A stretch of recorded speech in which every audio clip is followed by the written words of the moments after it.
stumble in the dark. You kept pushing on, but then you went too far.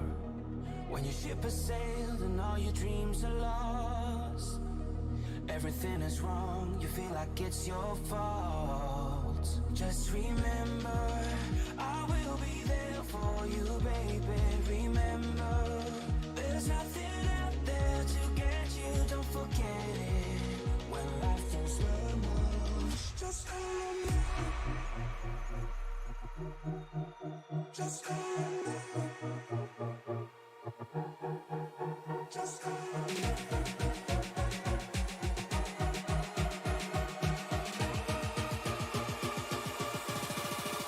Just call on me.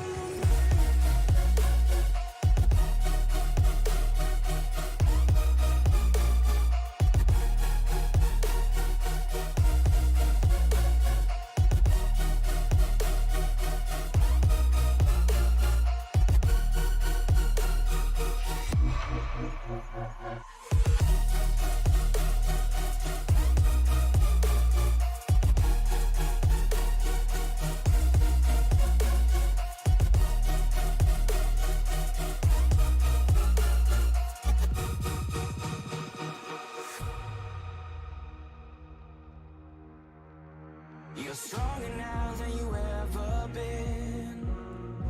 You gotta leave now, it's time to catch the wind.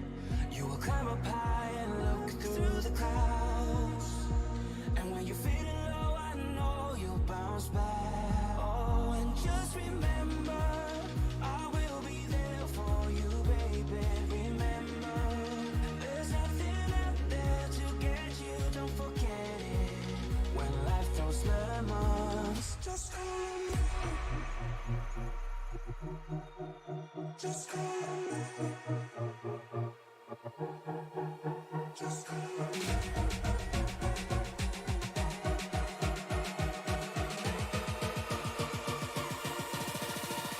Just call on me.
From Kansas Speedway, the Sunday Night NASCAR Cup Series is ready to get it on here in the round of 12.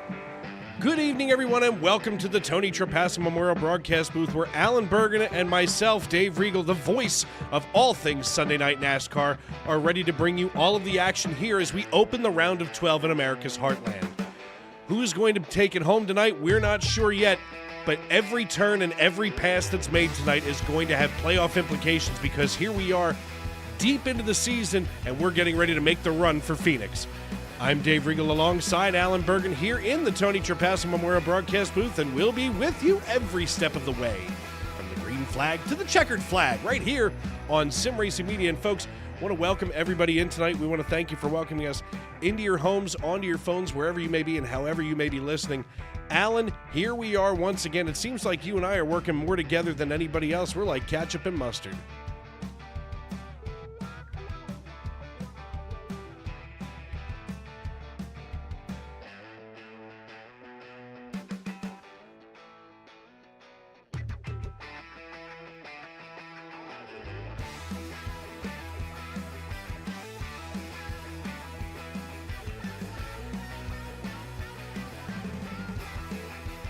Speaking of hot and slick, let's take a look at those track conditions. 82 degrees in the sim stands here for the folks watching there from the front stretch. And of course, what that translates to with clear skies over Kansas is a 103 degree track temperature. And the interesting thing for that is once you hit that 103, that's when the cars really start to loosen up. So on the long run, these guys are going to have to start making those adjustments, beforehand, because Kansas has the potential to give us some great green flag racing.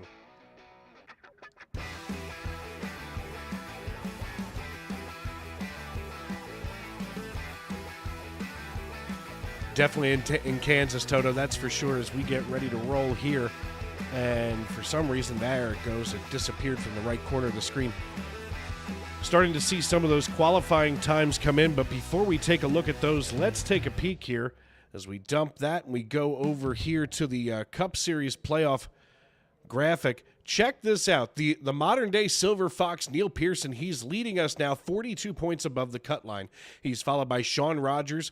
And I'll tell you what, the Kalamazoo, Michigan native in the 44 Beast Mode machine, he is going to be a force to be reckoned with as he's only 11 points behind Pearson. Matty Long and Paul Hill run third and fourth. Bobby Anderson and Chris Davis there in fifth and sixth, with Eric Papineau, Tanner Marty, Tane Hodison, Kavaja Holt, Keith Long, and John Wilco out of McAdoo, Pennsylvania, representing the 570. And, of course, it says here, potentially, this was from Chris, potentially wrong. Check if you need to calculate points for strategy or something. That's fantastic. That shows a lot of class and a lot of confidence in our statisticians here at Sunday Night NASCAR.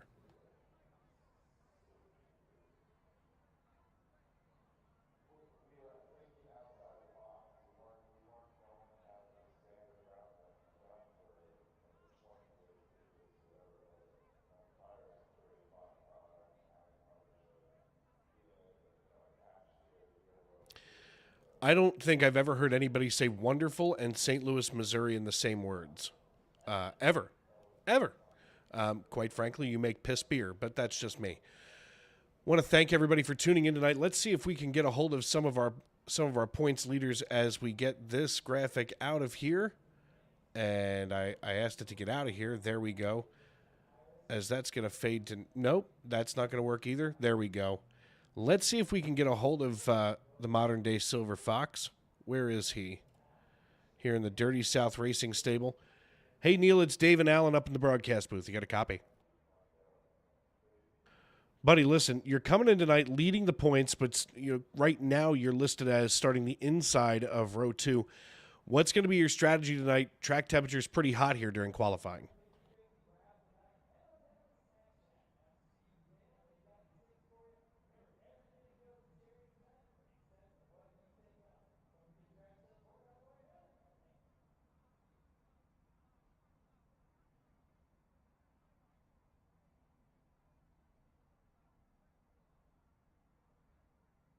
Oddly enough, as I'm looking here, oh, there he is. Sean Rogers going to be starting in 15th position tonight. I mean, that's kind of right in the middle of the mayhem.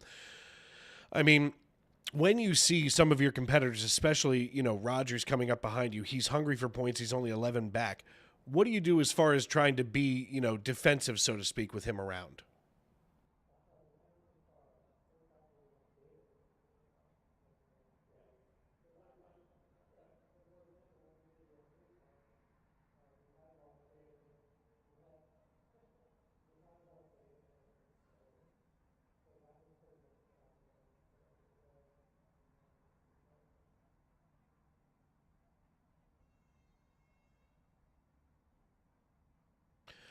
All right, brother. Well, listen, good luck tonight. Bring one home for Australia. I know that it's Monday morning over there, so good luck. Go with God. Don't take any wooden nickels. All right. Thank you, sir, as we're going to get Neil back up into the Dirty South Racing Stable. There he goes. Now let's see if we can find Sean Rogers as warm-up is about to be underway. And I don't see him. There's Chris Custer. There's Sean Rogers here in the CSS chat. Hey, Sean, it's Dave. You got me? Buddy, listen, it's going good for us up here. We don't have near the pressure that you do tonight.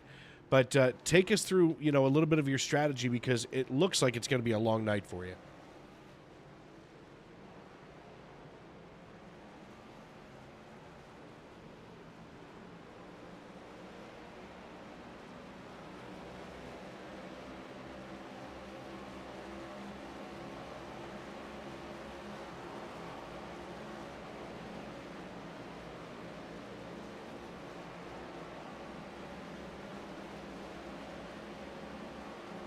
Yeah, man. I mean, listen, it's been a long season. You've made it into the round of 12, and, Phoenix is only a short hop, skip, and a jump from where we are right now in the season.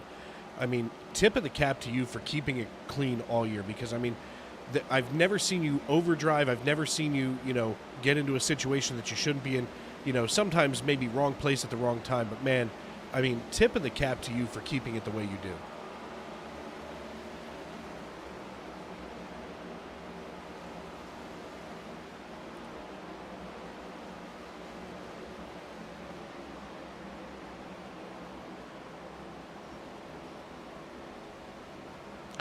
Absolutely. All right, buddy. Well, listen, good luck tonight. I'm sure Amanda Price is ready to check in for you. So, listen, have a great race tonight. Good luck, and we'll see you on the other side. Always. Alan, we've got this penchant here for making celebrities out of our viewers as Amanda Price, which is Sean Rogers' girlfriend, is here every night. And we want to thank everybody for tuning in every Sunday, Monday, and Tuesday. As, of course, here on Sunday nights, we have the Stacy Strong Cup Series. Monday, you can tune in for Xfinity Series action. And, of course, Tuesday, we've got the Truck Series. And then, of course, if you want to hang out with me again, we've got some other shows that Alan and I do during the week. And I'll tell you what, it's a lot of fun when we get a chance to work together like this.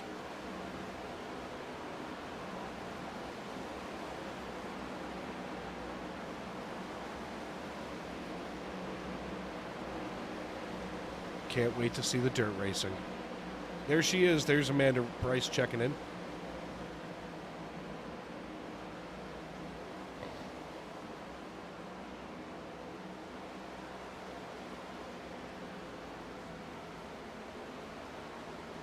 Casper the Friendly Ghost. Is that where we're going with him? I mean, if you insist, that's all up to you.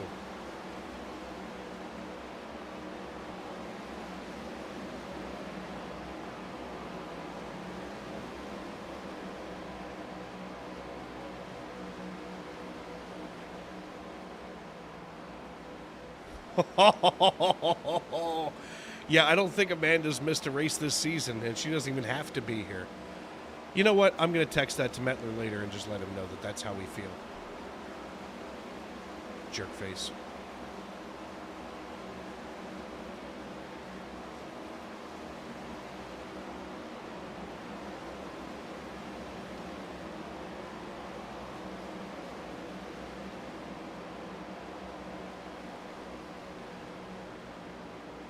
Well, here we are. Looks like Austin Call going fast time here during warm-up. About a minute and 12 seconds left there. Let's see if we can find old Chris, because I couldn't find him earlier. I was a little bit upset with him, but thank God that the guys pointed me in the right way. It was like Ray Charles taking a tour through the Louvre. It just didn't work out. And Chris was eliminated from playoff contention last week. Hey, Chris, it's Dave. You got me? Well, here you are out of the playoffs looking from the outside in. And I know that was a rough day for your Braves, but they still make it into the playoffs for Major League Baseball. But what do you think? Yeah, they still made it in. I'm gonna double check. No, I thought we were still good. Oh wait, do they have that? They have that doubleheader tomorrow against the Mets. Oh, so you could still puke all over the field. Oh, I forgot the doubleheader against the Mets. Oh no. Well, I was really happy for you until this very moment. And actually, the D-backs. I mean, you know what? I'm looking at it now. They're tied with the Mets too. Holy crap! This is for all the marbles tomorrow. Well, so tomorrow is going to be your most stressful day of the week then, because you've got that and the Titans. Well, let's hope that we have good racing tomorrow night so I don't spoil anything live on the air. But listen, buddy, just wanted to say,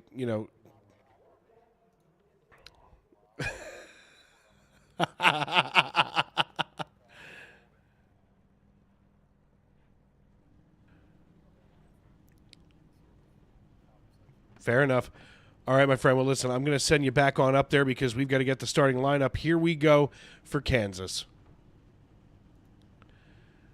And as we take a look at our starting lineup, there it is in the middle of the screen. Drivers hopping into the window nets now, the virtual window nets, if you will. Cody McCorkle, he's going to be sitting on the pole position tonight and joined on the front row by Paul Hill in the number 6 machine. Neil Pearson sits to the outside, or sits to the inside of row number 2, while Dylan Banks is going to be just behind him starting in 5th. Tyler Hutter starts in 6th with Matt Cox and Austin Call in row number 4. Row 5 going to feature Ryan Samuelson and Diego Rodriguez, while Michael Witt and Tanner Marty start things off in row number 6. Row 7 going to have, of course, Chris Davis here in 13th position, and our buddy from South Jersey, Mikey Mac McConville, starting in 14th. Sean Rogers out of Kalamazoo, Michigan, starts the inside of row number 8 alongside of Tane Hodison, while Cross Junction, Virginia's very own Jeff Carson will be alongside Chad Sanner in row number 9. Rounding out your starting top 20 will be Ron Fitting and Emily Urias, our teammate here at Sim Racing Media, while Chief Cook and Bottle Washer in the SNN Family of Racing Series, Chris Claude, sits alongside Keith Lawn. Eric Popino and Richard Pruitt going to be in row number 12, while we get on down here to row 13 with Logan Giesbrecht and Noah Hamilton. Matt Mackin and Brian Nunemaker going to be in row 14 with Chris Custer, Larry Miles, Kavaja Holt, Rich Jett, John Wilco, Timothy Cook, and Ken Ron going to be your starting 35 drivers ready to take the green flag tonight as we come out of turn 2 and onto the back chute. We want to remind everybody that we do have 100% length tonight. Stage racing in effect. Stage breaks are going to be at lap 80 and 165. As we get ready to roll, Cody McCorkle with control of the field. We see the iRacing.com pace car lights are out, so we're getting ready to turn them loose right here on Sim Racing Media. And as the iRacing.com pace car comes out of turn number 4, the only thing that's left to do is it's time to wipe the visor and adjust the 5-point harness. Grandma, grab your honey buns, call a friend, and settle in. Race fans, it's show time! Green flag in the air. Let's rock and roll, Alan. Everybody should be grabbing their honey buns. But get your own. I have mine.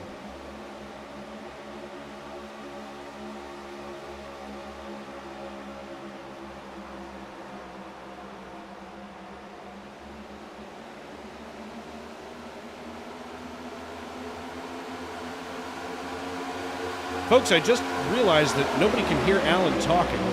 That's fantastic. Nobody heard any of our pre-race interviews, any of that. Everything was just bleeding right through here. Let's fix that. We appreciate the Queen of Honey Buns for picking this one up here. Where is audio cable B? There we go. Say hello to the rest of the world, Alan.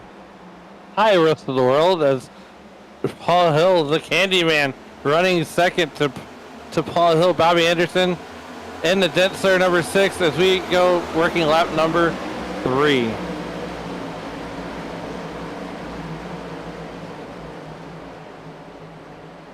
Paul Hill leads the way now with Bobby Anderson close in tow. And these drivers, Cody McCorkle right now running in 3rd position. He's not going to be easy to put to bed early tonight as we work lap number 3. But Paul Hill's starting to step away from the rest of the field for the time being.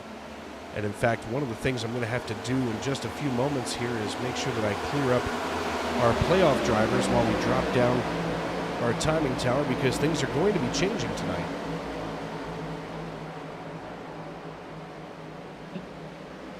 Well, I can tell you right now, Matt Cox had just set the fastest lap of the race with a 31.04. And wow, the 34 car, that is... Wow, the 34 car is looking to make a little move there on the inside, trying to split Cody McCorkle.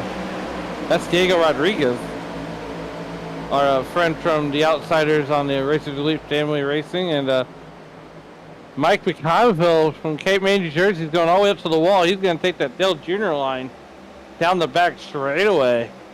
So we're working lap number 5 of the 267 laps to be run here tonight. We'll have to fix the colors later here on the left, but everybody who's in that mauvish purple color, whoa, easy there, big fellas, Mikey Mack, big bobble out of the 1. Everybody in purple was a playoff driver, is a playoff driver. We can keep an eye on those. We'll get that corrected for next week, as I slid in here just a little bit late. Matt Cox just went the fast time here at 31.01. as we get rocking and rolling here. Let's see what's going on a little bit deeper back here in the field. Here's Chris Davis. Let's check him out as we go to camera 1. Watch the 74 here. He's working the underside of the 40. That's Austin Call. Austin Call has all kinds of speed up there, but that momentum gets taken away by the 34 of Diego Rodriguez almost instantly every time he drifts up in front of him. So Call is going to have to figure out a different way to get around here as we go just a tick closer toward the front. Let's watch this from above as we watch the 58 of Neil Pearson, who was a little bit higher there in the field, now running back in 6th position, holding off Dylan Banks and Diego Rodriguez. As they're side by side, we can still see the 40 of Austin Call searching for real estate, but it's not going real well for him. He's going to have to figure something else out as we peek back at Sean Rogers. Sean Rockin' Rogers, Amanda Price always cheering on Sean Rockin' Rogers, who we said at the opening has better attendance than Matt Mettler on Sunday night, but nonetheless. I mean, look, Sean Rogers' car, that's a pretty slick-looking paint job there in the Beast Mode Motorsports car.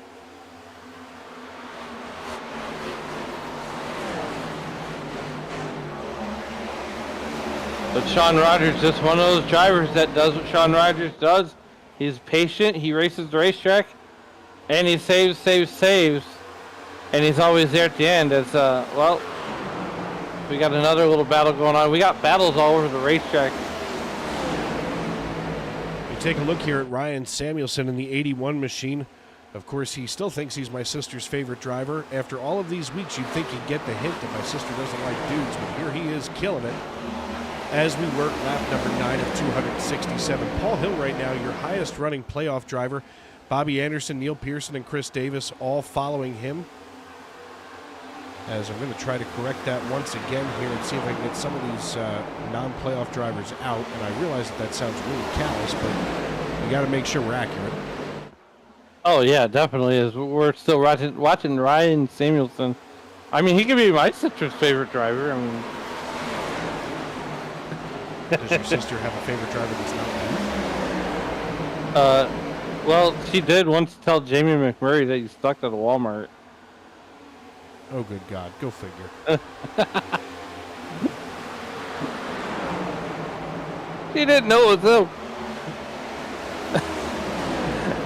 Well, everybody needs a hobby. Everybody needs a hobby. You know, I tell people that all the time. Everybody needs a hobby. But Ryan Samuelson, the driver out of Westminster, Maryland, is making that car work on the I side. And he's, you know, trying to catch that 34 car, Diego Rodriguez. That's going to be a battle for position for the top 10. But Diego Rodriguez holding on, and Ryan Samuelson getting ready to strap on the hairnet and serve lunch. As I take Dave Riggle's line, he should really copyright Well, those. you know, to be fair, you can have it while I'm sitting here working in the background trying to clean up some of these graphics. I take your one-liners to other shows. That's fine. I'm living rent-free in your head sometimes. Trust me, there are days where I wonder why I'm thinking of Alan Bergen. And I'm sure your wife feels the same way. Why is she thinking of Alan Bergen? Then you know, I mentioned earlier in the broadcast that I raced this INS race earlier in the day, and I the only thing I could think about was Dave Regal sending me an angry text message saying "pit now." Why did you decide to stay out when you shouldn't have? Yeah, and then I called myself an idiot for it.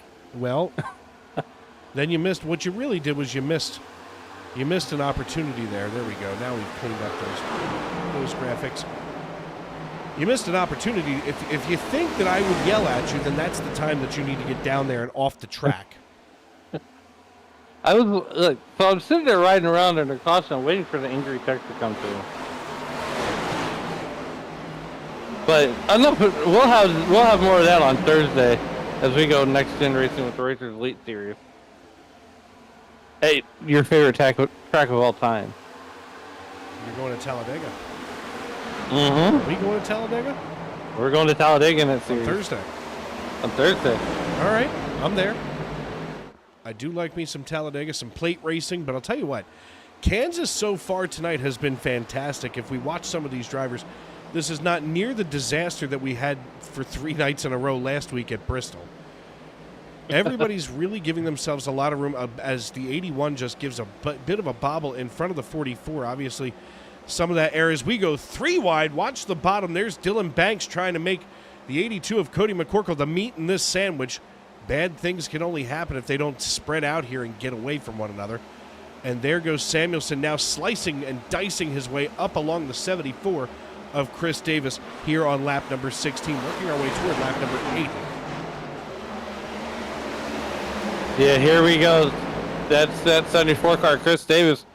Catching a little bit of the wall there is Sean Rockin' Rogers, but nonetheless, these guys are using every inch of this racetrack, making 4 or 5 lanes. And, you know, they're almost driving the front stretch like it's a dog leg when they go down to that apron. There's definitely an interesting dynamic there as they come through. Taking a peek here at the YouTube.com live chat, Nolan Hodgson saying that he can only hear from me. It's fixed now. Thank you. As Emily Uri is saying hello from the 47. And Mama Mac McConville, Charlene's down there, and Kate May saying hello from Kate May. I'd like to be on the way to Kate May, but I'm not because it's, you know, October. Tuesday. Oktoberfest. Yeah, Kate May is not exactly where I want to be in October. Well, hey, for all you pumpkin spice loving people out there, you can have it. You can have your month now. I can't hate on the pumpkin spice right now. Nope. Done hating on the pumpkin spice. I love pumpkin pie. We know that you love pumpkin. I'm sure that you love pumpkin pie. I got you as being a pie guy. Whoa! But look at the 70, slow as all get out here, rubbing the wall. Diego Rodriguez. Watch the 34. Yikes. Easy. Bad things are going to happen here if guys don't chill out. They need to go comes put the some 88 of Michael Witt on the high side of Tyler Hutter in the 48. As Chris Custer from Ohio, don't stain your ride, use Tide 66, now runs along the rear bumper of the 48. He's trying to grab some draft off of either the 88 or the 48. He can't really make a decision, and it looks like if he, thank God Tanner Marty went high, because if the 66 would have hooked onto him, that would have been 3 wide and a disaster. Oh boy, 3 wide. Here we go. We're gonna do it again. Oh no. Split like the uprights. Good Lord.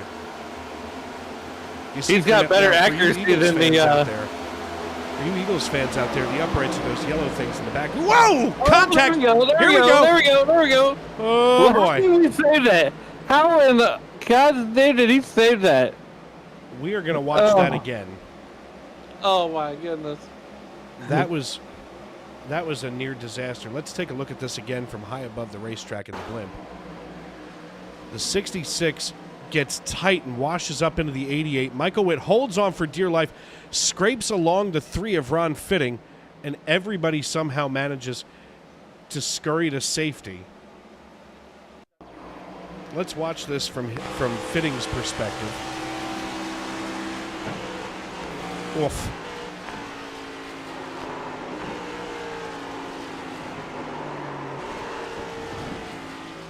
I don't know who, well, to me it looked like the 66 kind of washed up in there and definitely didn't belong where he thought he was.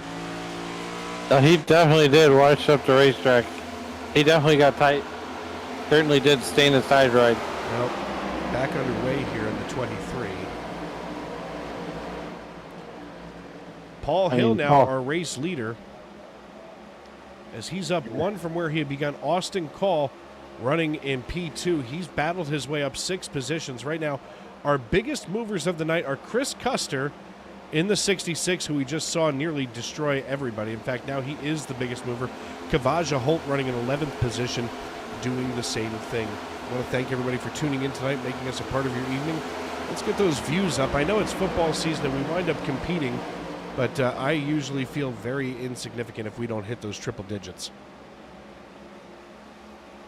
I feel so, yeah. You know, Sunday Night Football, I mean, we're going against Sunday Night Football. I mean, which is the Bills and the Baltimore Ravens. We'll be keeping an eye on that when that goes live in just a little while here on the East Coast. About a half hour from now. 10 steps ahead of you. That's why Mettler's not here. He's a member of the Bills Mafia. Mettler decided to bail on me for the Bills.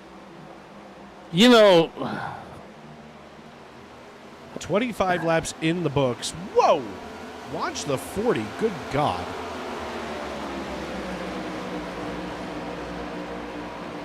I cried a little bit today when the Packers lost against the Minnesota Vikings. I'm sure Liam Ervig was incredibly happy. I mean, 28 points in the first quarter. That's simply amazing. I mean, I'm here just outside the city of brotherly love, Philadelphia, Pennsylvania, and you could hear the neighbors crying into their beverages. I didn't see what the problem was. The Cowboys did fine on Thursday night. Do you want a Cowboys flag up in your yard? No, because I don't want my house to be burned. Here comes Austin Call, taking the lead handedly from Paul Hill and the Dead Slayer, number 6. And here comes Sean Rockin' Rogers making some hay on the outside. Now we're going to start to see that second groove open up. We're going to get a lot of these drivers up towards the wall. As we're looking back here a little bit deeper, there's the Candyman Bobby Anderson and that number 18 Eminem Sword. And, wow. Oh. The 81 car, that's Ryan Samuelson getting a little loose, grabbing the wall. A little bit of a wiggle out of the 81. Here comes the 93 of Tane Hodgson to the inside. And it seems like every time he may look away from the screen, bad things happen for him. As our track temperature has actually increased by 2 degrees, it's 105, so that track is now loosening up even more. So unlike last week we were racing under the lights, this week we're back under the beautiful sun here in Kansas, and my God, it is slip-slidey all over the place. I actually forgot my SPF 100. I'd sunburn easy. Yeah, you look like sunburn. Like, I would be afraid to take you out in anything but aluminum foil. Which reminds me, so next summer, I'm getting my son tickets to see Weird Al. He just doesn't know yet. And where, I hope he's not listening now. And where will you be seeing Weird Al? St. Louis, I think at the Steeple. Huh, fair enough. Weird Al and the Pity Party Clown. By the way, speaking of St. Louis, you'll have Blues season coming up. So now that Cardinals season pretty much wrapping up there. Did you guys make the playoffs? I don't like to talk about my past. We were doing good to get to 500. Okay. I couldn't remember if they made it. Now I don't know what Father Frank's gonna do, going beyond October, going in October with his day job. but He's gonna be busy. He's gonna be real busy. Well, after he finishes with the Padres, he then works for the Sharks. Yes. Couldn't think of San Jose's hockey team. They're never really relevant. Well, look, you were only 6 games out of the last wild card spot. Could have been. But, oddly enough, the NL East is sending 3 teams to the playoffs as it looks right now. So I'm quietly going to be rooting for the San Diego Padres. That's fine. The Padres and the Mets are who, I'm hoping to see, because at least that way that keeps Frank employed. But needless to say, Phillies win the NL East. They get to be the number 2 seed, and I'm waiting to see if I win the raffle to get some playoff tickets. Well, hey, Blues preseason started this week, and hopefully we can make a deep playoff run in the hockey season. It's funny how the game of hockey changes every couple of years, right? when it has its ebbs and flows where it's 1 year you want the speed, and then the next couple of years you want the grit and the toughness, and then you go back to the speed. I think we're in one of those years where you definitely want speed on your team.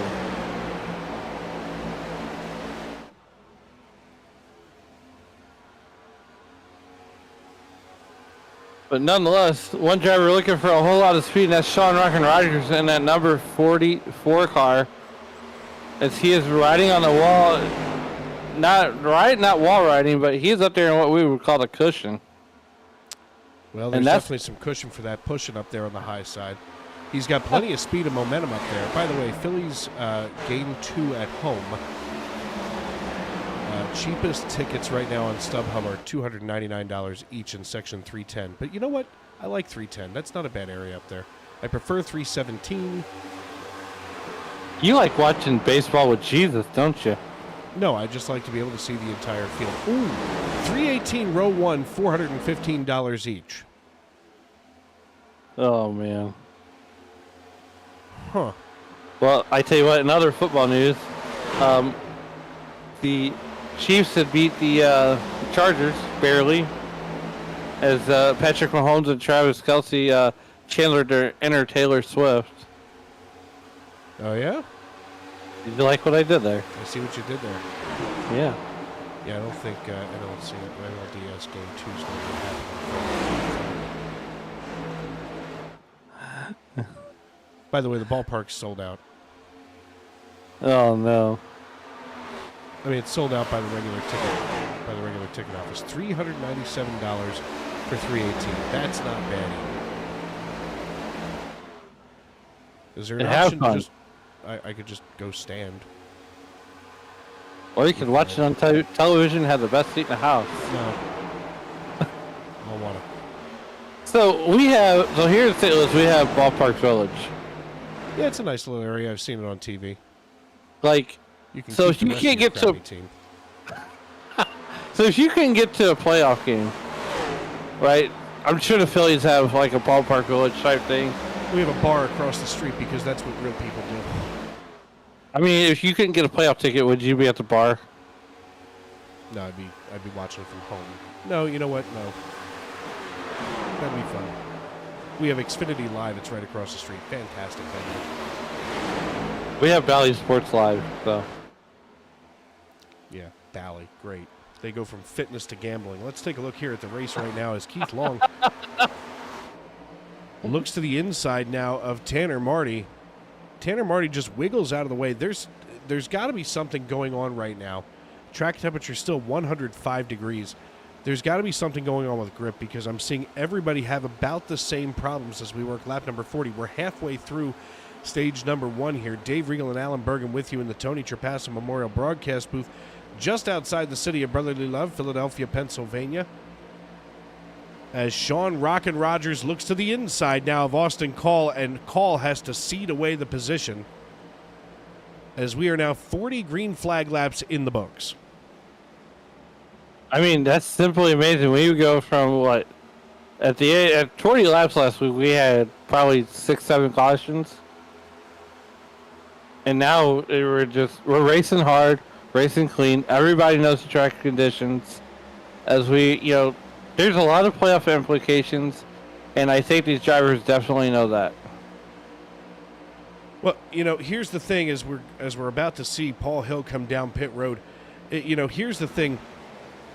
Especially for the playoff drivers like Paul Hill, he's going to come down there. Oh, he missed the pit entrance. That's not good. He couldn't get the car woed down. I mean, it's better to miss the pit entrance than it is to take the penalty. It sounds like we're about to get here in green flag pit stops, as now Neil Pearson, he's got the 58 cranked up to crazy. He's doing just fine right now where he is.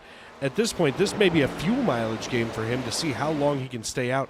The thing is, when we start having those green flag pits cycle on in, as we go on board here with Michael Witt, we'll see him pop up the right sides. He's got to get that rubber off the side of the car. He's got to get some new shoes here as, my God, what a mess for Paul Hill, who now misses his pit entrance. Here he finally comes down pit road. He's going to have to get a full tank of fuel and 4 tires and somehow get back out there and pray to God that he doesn't lose a full lap. Absolutely. Jacksonville, Florida, the Grease Monkey Motorsports, and want to send our heartfelt well wishes and prayers to the residents of Tallahassee, Florida, and North Carolina and East Tennessee. Hopefully they get back on their feet relatively soon. Did you just find a creative way to say thoughts and prayers? Is that what we're doing here? I did. You're such a nice guy. Sean Rogers hops on down. Here's Dylan Banks. Now, right now, our top 11, they haven't come down pit road yet, but pit cycles opened at 40. They should be able to get through the rest of stage 1. They're definitely going to be fighting some race conditions here as, whoa, Chris Custer nearly just kissed the rear bumper of the 70.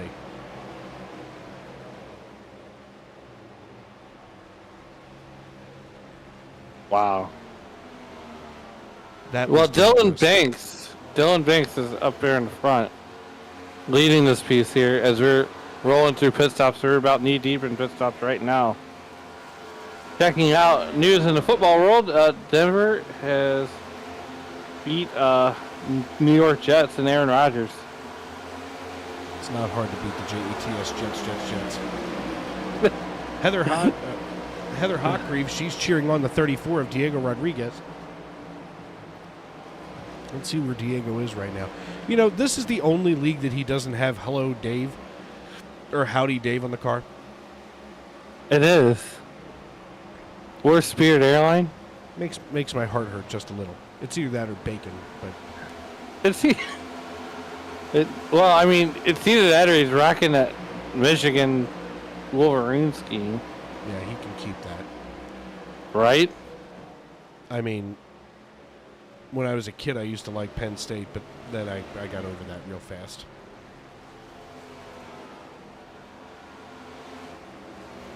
But right now, the only drivers who have not come down pit road is Dylan Banks, Keith Long, Tyler Hutter, Cody McCorkle, Rich Jett in the double natural, and Richard Pruitt. Everybody else has cycled down. Wait, who is this? John Wilco hasn't come down pit road. What the hell? He had to. He had to have. Super sneaky there. Rich Jett with a little bit of a connection issue. He comes back into the picture. Here comes the 82. That's another connection issue. And the 47 of Emily Urias, she's going to come down pit road. Let's ride along with her as she goes ahead and gets herself the Newton, Iowa native lined up for pit road. Yeah, here she comes down pit road. Looks like she locked them up there getting on the pit road, so I don't know if she took pit practice or not, but... You know what? Green flag pit stops no matter... Oh, did she miss the box? She missed the box. You can't park there. No, you can't park there. Well, that's almost as bad as getting the Richard penalty. Pruitt. He locks him up and slides into the pit box. There he goes as the virtual pit crew goes to work. Dylan Banks in the 70. He's out here running laps. And right now, 50 laps in the books for Dylan Banks. There's no way that he can hold on to lap 80. He's going to have to come in literally now. And now. It sounds like you have to send another angry text. I don't have him on my phone. Okay. As Emily erased, I'm not about to tell Dylan Banks how to drive because he's out there leading the race. He's followed here by Tyler Hutter and Keith Long. I feel like even if I was leading the race, you'd still tell me how to drive. Yeah. Oh, there's a rub of the wall out of the 71.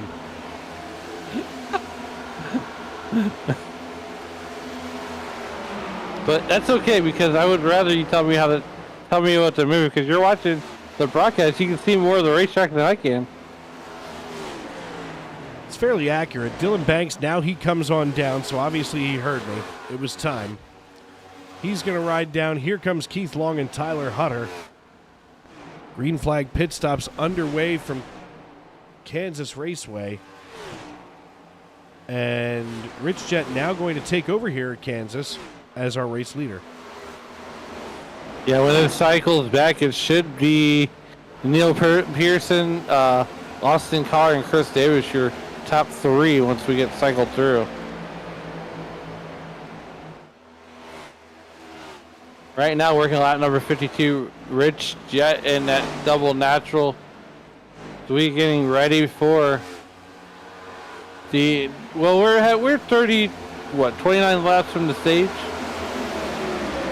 And here's Matt Cox. Now that our leaders have come down with the exception of Rich Jet, Matt Cox is coming hard for Chris Davis.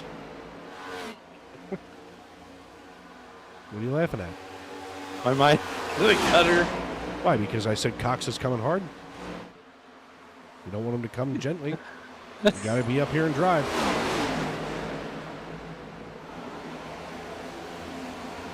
It's been that kind of a day for your broadcast partner. Well, here he is here in Duppers. Not Bears. Duppers. Dude, I love watching that sketch from SNL. Especially when he's having all the heart attacks. Rich Jet out of here we go, out of Schwanksville, Pennsylvania. In the double natural, he's now being passed by Mikey Mack. He's going to get the lap back the old-fashioned way. Rich, you got to come down. I don't know what he's waiting for. Christmas is only a couple short months away. Maybe a Bills win? I don't know. I mean, the Bills, listen, I'm really starting to like Josh Allen. I am. He's a great quarterback. If Josh Allen... No, I thought he was with the Bills. He is. He's a great quarterback. Oh, I thought you said he was with Green Bay. No, he's a great quarterback. No, we're not going to sign fight with over the that. Cowboys and bring some class back to that organization instead of this clown we have under center. Right? Maybe you should get to Dallas and catch a few Cowboys games and pay his salary. I'm good.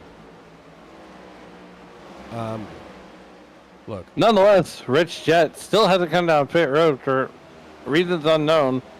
As, well, I would expect he would come down soon because unless he knows 12 something we seconds don't. behind him. Now call is they're side-by-side drag racing toward turn number 3. Neil Pearson trying to stick it underneath Austin Call in the 40, but Call is able to scurry away here and gets the run coming out of 4 back toward the start-finish line.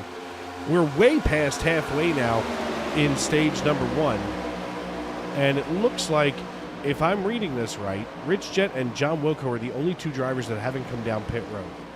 And I refuse to believe that that John Wilco didn't. I don't think he ever made it down pit road yet. Let's see how he's handling here.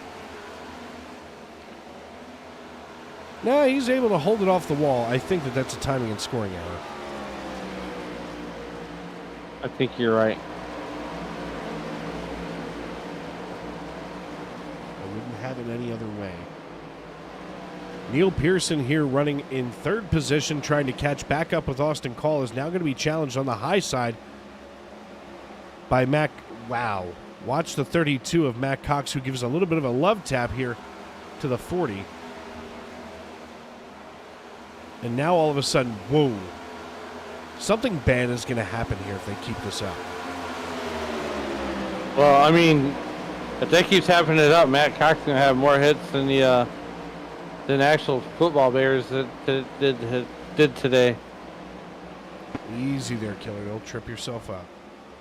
Don't want to. Rich Jet in the double natural now has just a 7.2 second gap between himself and Matt Cox. He can't possibly hold this any longer, and I don't know who that is behind him. The 57, that's Larry Miles. He's loose as a goose, and he came down on lap number 40. So he's already got 20 laps on those tires, and he's still able to make hay and get around our race leader, Rich Jet.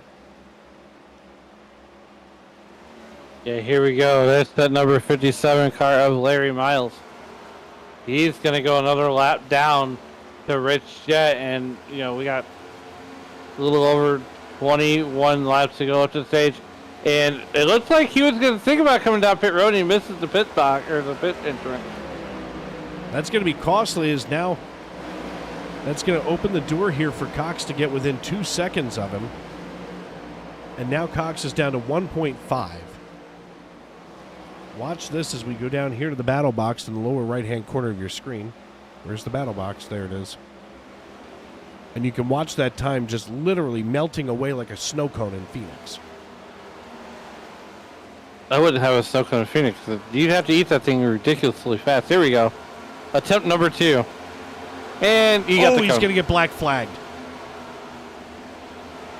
Oh, he's got to be angrier than a hornet right now. Madder than a Keebler elf getting demoted to Fudge Packer.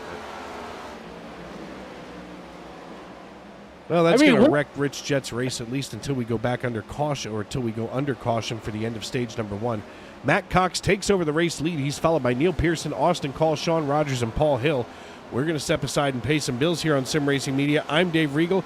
He's Alan Bergen, and this is Sunday Night NASCAR.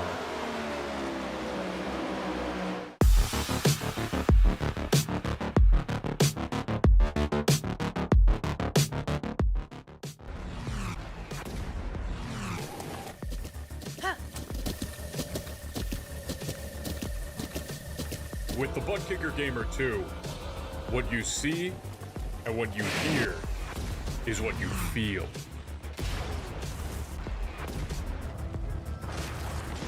Butt Kicker. The future is feeling.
Basket can't defend. He's got the outside line for the second part, and he can't hold on. Going the long way around. We're going to be 3 wide for the lead as they all come to the line. Who is going to take it in the end? And here comes Lockwood. He's going to make the move to the outside. Quinn tries to force him off a little bit, but there he goes.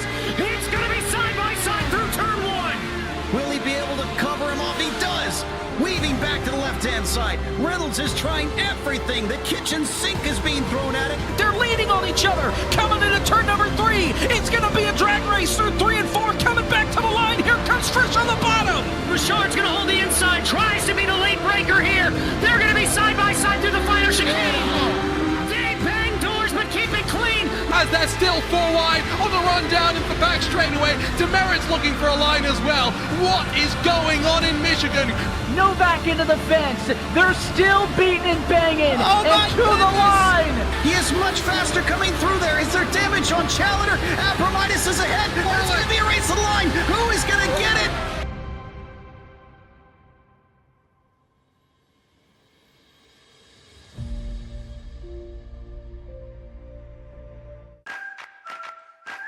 Preen Garden Weed Preventer and Preen Garden Weed Preventer Plus Plant Food block weeds before they start and are safe for use around over 400 flowers, vegetables, trees, and shrubs. Best of all, they give you 3 months of freedom from weeding in just 4 easy steps. You can apply Preen anytime before or during the growing season. But since it's a weed preventer, not a weed killer, early spring is best. Here's how. Start by removing existing weeds and their roots in the area where you want to apply Preen. Sprinkle granules directly onto dry soil, mulch, or stone so that they're evenly spaced. within 24 hours of applying. Integrate the granules into the top layer of soil or mulch or stone-covered bed. Finally, water with a hose or sprinkler, or a well-timed soaking rain to activate the protective weed barrier. When activated, Preen creates an invisible weed-fighting barrier just below the soil surface that targets and prevents weed seeds from sprouting and forming roots. People and pets may enter the treated area once dusts have settled and the area is thoroughly dry from watering or first rain. That's it. Now you'll have a beautiful weed-free space and 3 months to do anything but weeding. Satisfaction guaranteed. Trusted for over 50 years, Preen is America's #1 weed preventer brand with weed preventers for every type of garden.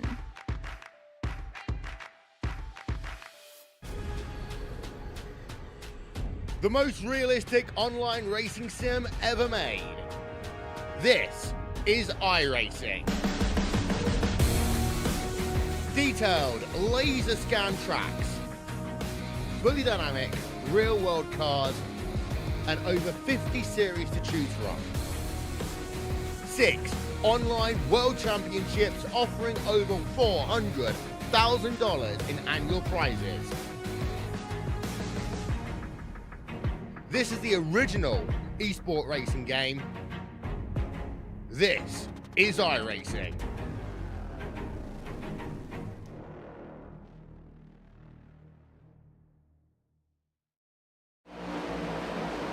Okay, I'm back. Welcome back to Kansas Speedway as we work lap number 73. We were watching the battle box here just a little bit ago as things have now developed into Neil Pearson being our race leader. He's followed by Sean Rogers, who started in 15th position and now runs in P2 here in the waning laps of stage number 1. Matt Cox running in 3rd, Austin Call in 4th, and Tane Hodison. That's your top 5. And of course, you can see here on the right side or the left side of your screen, those drivers in that purple color, they're your playoff drivers. And right now, those are the drivers in the top 10. And at this point, that's 6 out of your 12 playoff drivers in the top 10. So things are getting kind of crowded here toward the top. Yeah, and that's the thing, too, is, you know, we said it week in and week out, but in this series, every point literally does matter. You want to get points, even if you're having a bad day, and you're like, I really don't want to finish this race, but I kind of have to. That's where that's what's going to make a champion out of you. Well, and this is the stage in the season where, you know, first of all, the names are made. This is just where we have to be. And, you know, at least for my money, I think we're going to see Neil Pearson and Sean Rogers start to separate themselves from the rest of the field of playoff drivers. I have a really good feeling about these two guys. And I think we're going to be seeing these guys gap everybody else and, you know, start to show why they're going to be in Phoenix. Definitely. But, you know, at the beginning of the season, a lot of these guys, you had 38 guys saying, you know what, I got a shot at this championship. But right now, all season long, from what I've seen, Sean Rogers, Neil Pearson, and the drivers that are left in this playoff have definitely been the class of the field all season long. Well, as we take a look further back here in the field, Tanner Marty now trying to hold off Mike McConville. And McConville, as we go on board with him with just 3 laps left here this time by in stage number 1. McConville trying to hold him off, you know, trying to get up here and draft up, but just kisses the wall again. He's got his hands full right now with the one machine. Absolutely. As right now we're watching Mike McConville from Cape May, New Jersey. They're on lap number 78 with 2 to go here left in the stage. The 10th car in line will trip to caution at lap number 80. But Mike McConville, he's, you know, running at 14th position right now, staying on the lead lap, staying out of trouble. This just in from Frank Marchese. He just sent me this online. And I swear, John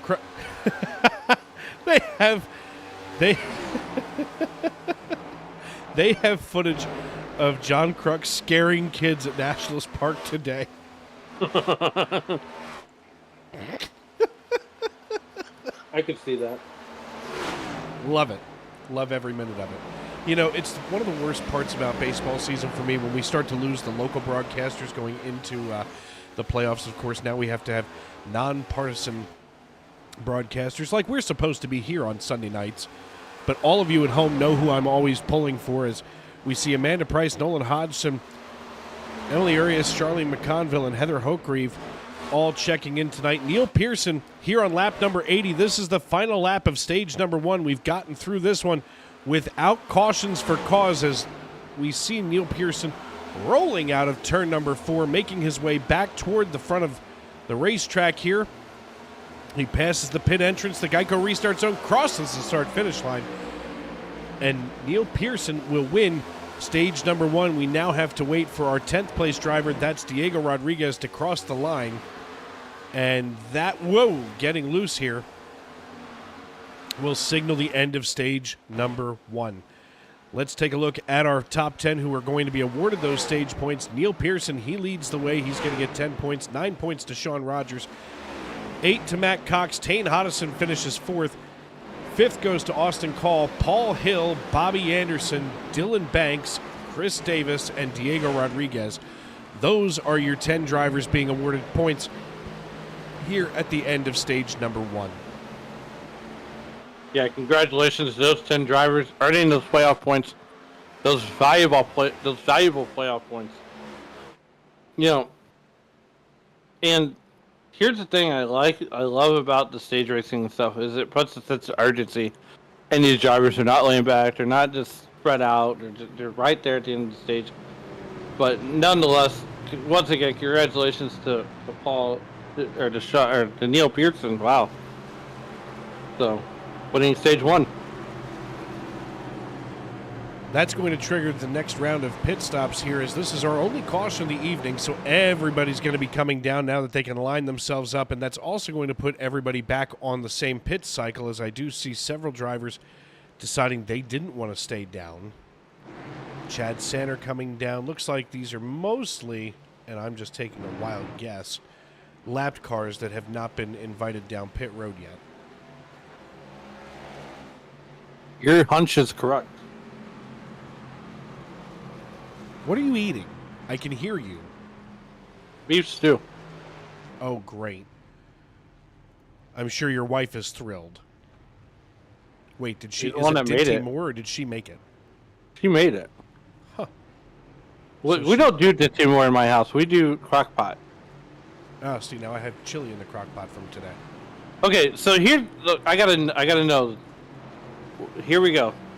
Is chili a soup or a stew? Huh. I feel like chili is chili. It's not a soup or a stew. It's its own thing.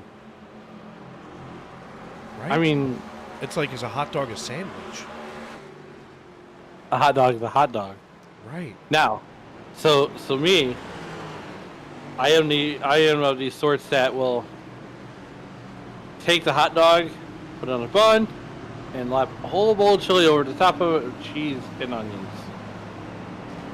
Yeah, at that point you can't taste the hot dog. Now that I'm thinking about it, I could go for a hot dog. I didn't see a vendor lately. But no, you know what? I guess theoretically, chili could be a stew if you really wanted to, because it thickens. But I feel like chili is chili. It's its own animal. It is. I made a pot of chili like an idiot when we were in Miami last year, and everybody loved it. Guess what? You got to make that again. The thing is, I was trying to make some. First off, the Airbnb that we had every kitchen appliance you could ever have imagined. Oh my god! Going out that day, so I threw everything in the crock pot and rolled out. And by the time we got home, it had, after going to the beach, because after the beach you of course think chili. Right. In my mind, it was October. See, Amanda Price agrees with me. She says neither. Chili is chili. I appreciate that. It's about time somebody finally agrees with me in this world. I agree with you every day, except for certain days. But anyways, go on. Well, you know, but for some reason I thought, oh, it's 80 degrees outside. That's a perfect chilly day because it was October. It's very confusing when you go to Miami in October. Yeah. And you leave here, and I was in, a hoodie and sweatpants when I left here, got to Miami, and suddenly had to find my T-shirt and shorts because it was hot. Now, are you the person that wears shorts and then a hoodie? Yes, 1,000%. We can agree on that one. Yeah, did it the other night. No, I didn't. I had jeans. Never mind, I lied. But I will wear shorts and a hoodie. Because really, it's my upper body that gets chilly. Right. And I also have a short-sleeved hoodie from Rawlings. That's my favorite hoodie. Just because when you're working, you need to have short sleeves so you can use your hands. Exactly. Well, as we get ready to go back to green flag here. You know what? I just realized I didn't even have a hoodie on Friday night. It was actually a vest. I can't do the vest. Jeans. I can't do the vest, but Buffalo and the Bills, or Buffaloes and the Bills and the Ravens are getting ready to kick off Sunday Night Football.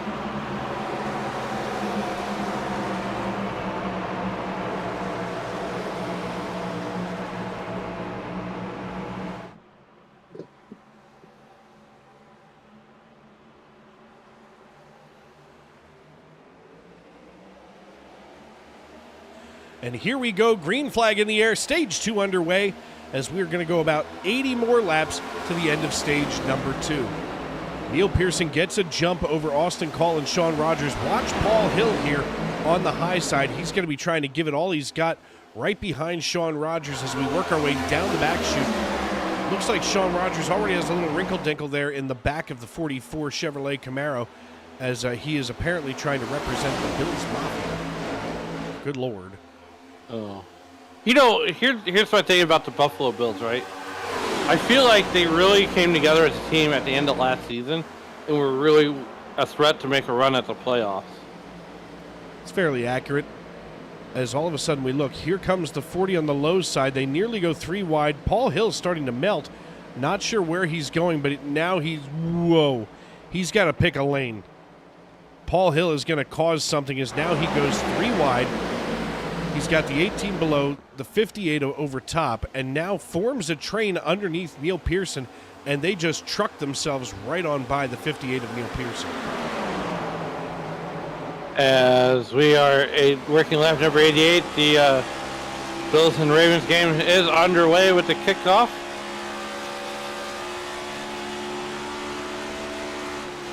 On board here with Sean Rogers out of Kalamazoo, Michigan. He looks out the back of the 44 and sees nothing but mayhem right now. He's the kind of driver that he wants to get ahead of all of that and stay out of the way. And Lord knows I don't blame him as we take a look here at Cody McCorkle in the 82. Now watch him work the high side of the 74 of Chris Davis. He's going to be able to sling it through here and get a run coming out of 2 going down the back chute. He's going to nab P7 away from Chris Davis, who now runs in 8th position. Your biggest mover of the race right now is Kavaja Holt, one of our playoff drivers. Of course, he's been a long-time driver. He's a veteran in the SRM Cup Series. And I'll tell you what, I love watching Kavaja race. I've raced alongside of him. We've spent some time in the chat, just talking it up.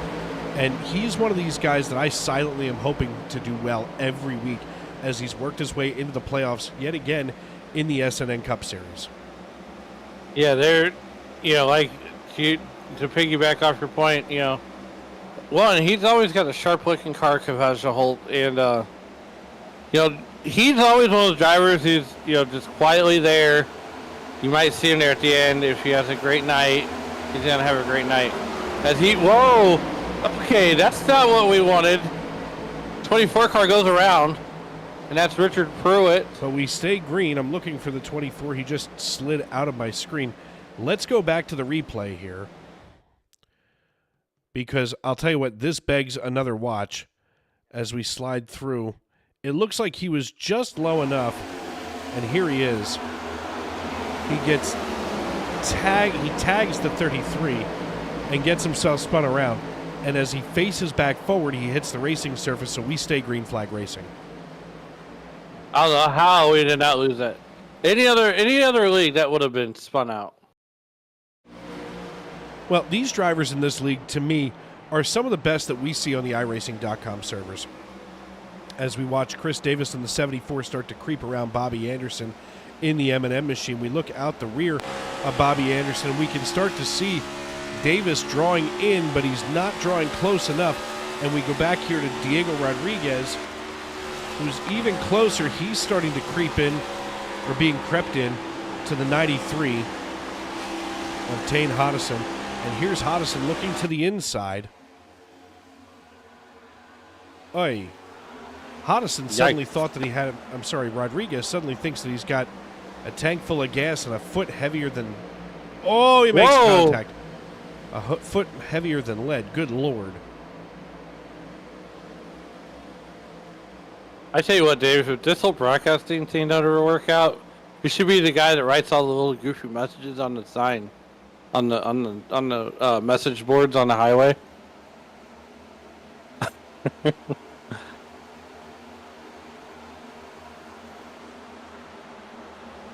I don't know if you guys have those in Philly. The digital ones?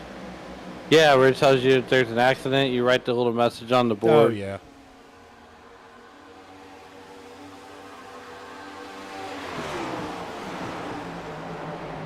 Nonetheless, we're watching Sean Rockin' Rogers and Austin Call in that number 40 Toyota.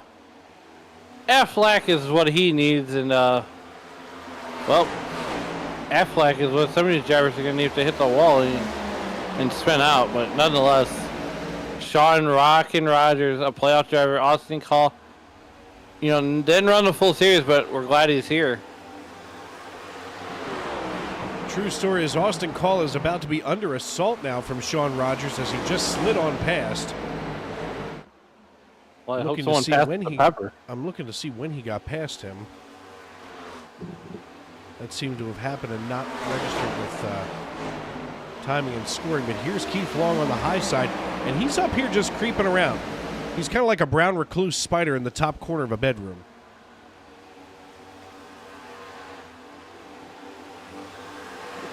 If I see a brown recluse spider, I'm burning my house down. Because at least then the spider will be gone. Well, along came a spider in the form of Keith Long. It's trying to sit down beside her in the form of Sean Rogers. And Rogers now trying to hold Long off, but he's got all kinds of speed here on the high side. Rogers still able to stick the low side as we work lap number 98 on our way to 165. Dave Regal and Alan Bergen with you here in the Tony Trapasso Memorial Broadcast booth. We want to thank everybody in as we're here in the opening race of the round of 12 from Kansas Speedway. And I'll tell you what, so far I wouldn't call this a barn burner because we're at least exchanging leads. Good Lord.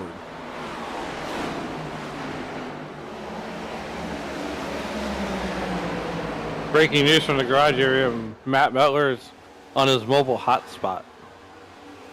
I got a mobile hotspot for him.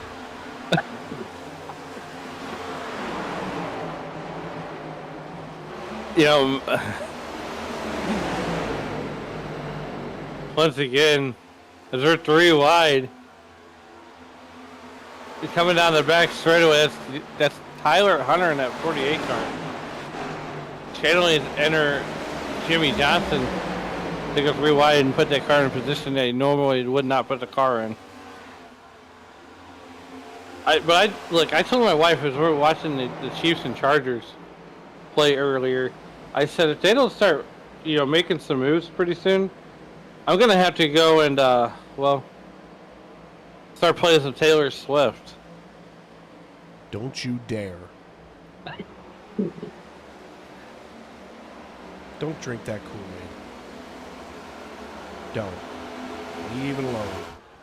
Side by side goes the 32 of Matt Cox and Neil Pearson on the high side.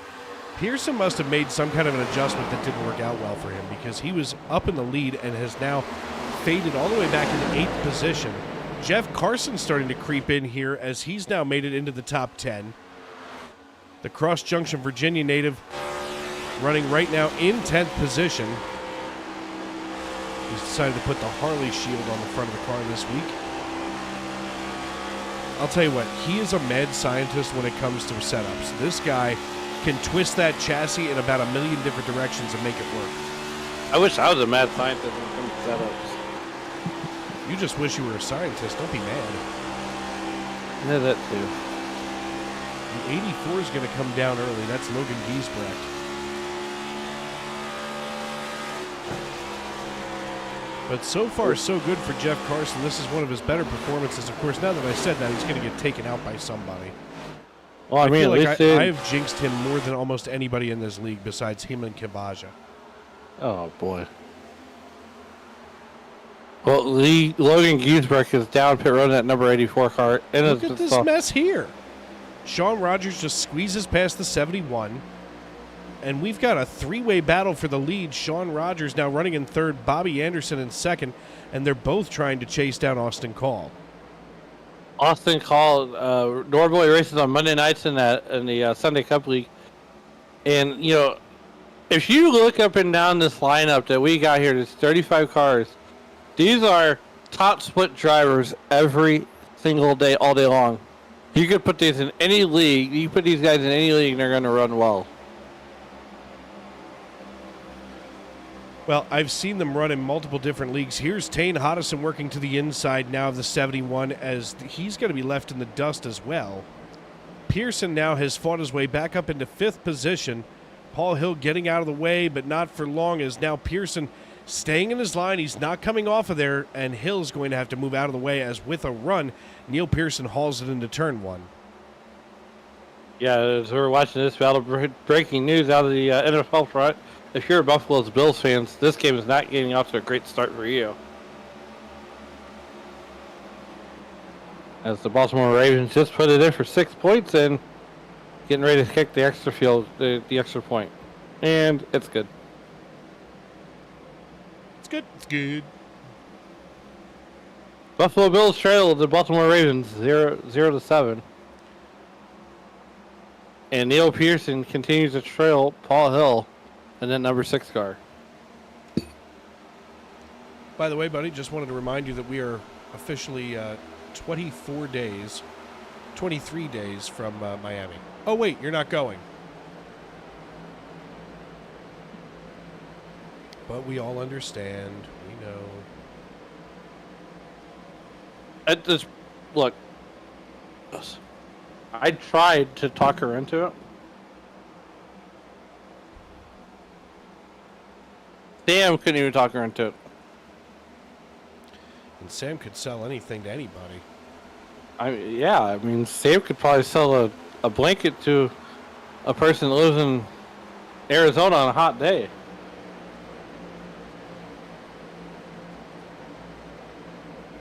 But nonetheless, as Bobby Anderson mows the grass for Kansas Speedway, comes back on. I don't know how he did not spin that one out, but nonetheless, he saves it and keeps pointed in the right direction. Speaking of going places, Sim Racing Media will be at the #Falls Frenzy, October 4th and 5th. Come see me if you're in that area.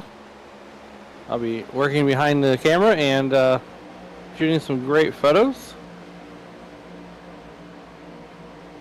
As it is Mars Championship weekend, that next weekend. And that's a really cool regional series to be a part of and to watch. I tell you what, Dave, next summer, I'm really hoping to get you out to the Midwest to see some great late model racing. Someone just poked their head in. And here he is, the other voice of Sunday Night NASCAR, Mr. Matt Metler. Dave Allen, what's going on, boys? I miss you. I miss your face. I miss your voice, and sometimes I miss your face. I mean, you've never missed yet. I'm kidding with you, buddy. Of course I miss your face. In fact, I miss Alan's even more. Yeah, that's a face only a mother could love. Thank God it's a Thank God it's an audio medium. So what's going on down there in the Sunshine State? How are things? How did things go since Helena or whatever her name was rolled through? Well, I'll tell you what, nowhere near as bad as they got it up there in the Big Bend, Cedar Key, in Ground Zero, and then up into Appalachia there, North and South Carolina into Tennessee. I mean, there were some areas that completely got wiped off the map that are still underwater. We had a moderate amount of rainfall. We had tropical storm force conditions, and we didn't have power for a little bit, but all in all made out okay. But there was a lot of other people that were impacted that definitely need help across the country right now. That storm is probably going to go down one of the top 10 most costliest in U.S. history. Well, I mean, I know that things get awful hairy down there on the peninsulas. Just not to interrupt, but here's Neil Pearson getting around Austin Call. They go side by side coming out of turn 4. Pearson not able to do it as Call just slides down in front of him. He's going to use all of that apron and now try to put some distance between himself and the modern-day Silver Fox. Now, I know that at least the company that I work for, we have some property down there in South Florida. They were basically untouched. And I know that the Panhandle really got hammered. For those people down there, do you have Red Cross service? Yes, we do. We do have Red Cross service, and then they have other emergency management services and shelters that have opened. But yeah, if you're talking about, like, for example, Mr. 305, those counties really got spared everything. However, 61 out of the 67 counties in Florida were under some sort of weather advisory or warning due to the storm, except for those couple counties around Miami. Those were the only places that really weren't affected. Well, that makes sense. That does. I can go with that. And and to piggyback off of Matt is if you're watching the tropics, which I know you guys down there in Florida and in the Panhandle and even on the East Coast definitely do watch the tropics from about August to November, as that's prime time for hurricanes in tropical weather. But the models show that there's a couple more on the way up there. Alan, you're stealing the words out of my mouth, just like if we were up in the booth calling the race together. Well, I guess technically I'm in the booth, even though I'm joining you, as Dave would say, on my phone right now. It's almost like deja vu. The models are doing exactly what they did with Helene. Most of them are on board with a solution late week in the same hatch area that we just seen spawn that nasty hurricane. I'm hoping it's not going to be a repeat of 2005 again, where we basically have back-to-back storms, in a week's time span or so. But it's starting to point in that direction again, so something to keep an eye on. Yeah, and we gotta, the storms. The one thing I can pass to our viewers too is if you don't go into those areas unless you really have business, because it's hard enough on people, that are affected by it indirectly and directly. But you got to give the utilities room to work. The electric companies, the gas companies, the insurance companies. So I mean, it's a lot of devastation. Yeah, it looks cool for a picture, but it's better off just to stay out of those areas. Yeah, and that's what local law enforcement and emergency management is telling a lot of the people, and the unfortunate part of that is if you're in an area like mine where you have isolated power outages, at times we're going to wait a little bit longer because all of the help that came in is concentrated, further north in other places where there's just utter devastation. So yeah, it could be a little bit of a pain, but certainly also be thankful because we didn't get it, as bad as a lot of the other folks did. Some of the photos that I've seen and storm chaser friends that I have that were at Ground Zero, I mean, it was intense, it was rowdy, and I think some of those guys bit off more than they could chew. And, that's the thing with tropical systems. A tornado, when you're in it, it's a matter of seconds in most cases.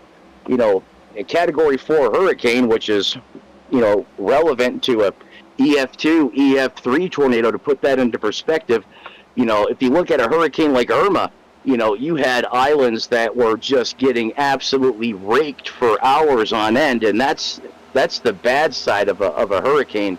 You have all those weather modes that can just relentlessly pound you for hours at a time. Yeah, definitely. And if you're watching, you're in one of those affected areas, reach out to your Red Cross. They're there to help. FEMA's there also. Take the assistance. Put your pride aside. And just reach out. And once our thoughts and prayers go out there. I know by the time up here in Missouri, we're fortunate that we still see remnants of those storms, but by the time they get up here in the Midwest, in the central United States, they essentially become low pressure systems and they're tropical depressions. Yeah, that's right. And not that I want to get too far off tangent here, Alan, I appreciate you helping Dave out covering for me tonight, but I tried loading the race up, and with all those great competitors out there on the racetrack, it was popcorn, and it wasn't pretty. So I missed calling the race with you guys tonight, but I just wanted to check in, tell you guys I love you, miss you, and have a great call up top. Well, hey, brother, if you're a Bills fan, you're not having fun right now, so. I love you. Here you took the words right out of my mouth. I mean, I just went over here to take a look here at Sean Rogers, if you guys are done having a love fest over hurricanes. But Sean Rogers definitely was trying to be your spirit animal tonight and decided he wanted to be Bill's Mafia all over the side of this thing. Yeah, he told me he had a really cool paint scheme cooked up tonight, and it's one of the other reasons why I'm bummed out. But, hey, got to shout Sean Rogers out. He's been helping me. He's been coaching me, trying to get me ready for Talladega next week. I'm going to try and at least keep up with you on the racetrack, or at least try to comparably perform like you did next week. I think I finished in 22nd. I got my work cut out for me. I'm already starting to feel the nerves and pressure there, too, as well. And, this hurricane didn't help matters any, but I'm on the race side of things, I'm preparing and I'm doing what I need to do to at least go out there and not make a fool out of myself. That's fine. You can make a fool out of yourself when you sit alongside of me. Yeah, we do a good job of that, don't we, Dave? But listen, I miss you this week, buddy, and listen, good luck next week at Talladega. Here's the thing. I love the super speedway racing. You know that, of course. Alan I almost forgot his name. Alan just told me that we're going super speedway racing on Thursday as well in the Racers League Cup Series. So I've got nothing but Talladega in my windshield right now. Whoa! Watch the 40 slide sideways, making the entrance to pit road. Good God. Well, all right, gentlemen, I will leave you to it.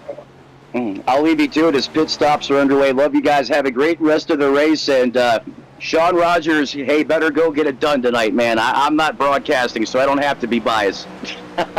My man, Pots and Pans. All right, brother. Miss you. Love you. Love you guys, too. Have a great call.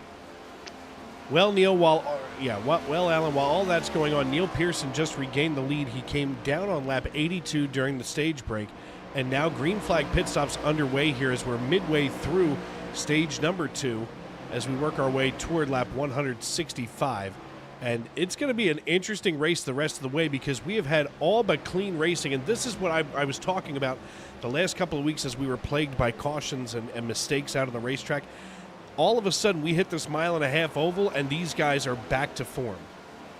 Yeah, I mean, short track, though, here's the thing, though. When you're going short track racing, Dave, you're going to have beating and banging, close quarters racing.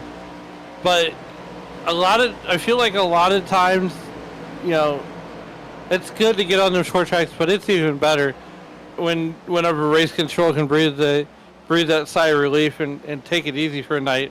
As we only have one caution. That was for the stage break. And in this league, a lot of the other ones are known for safety. I mean, and Chris Claude, to his credit, runs a tight ship over here at SNN. Trust me, you see a tight ship today, and this has taken at least the last 3.5 years that I've been part of this group of drivers.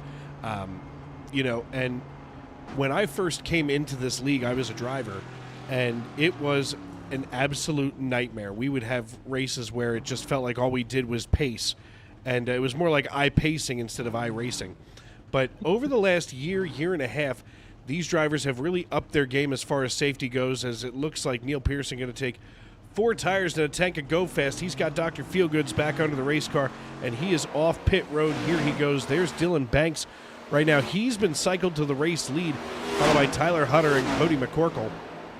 1, 2, 3, they go. And, safety in this league has become so paramount that, it makes me excited to get into the booth and work every Sunday, Monday, and Tuesday.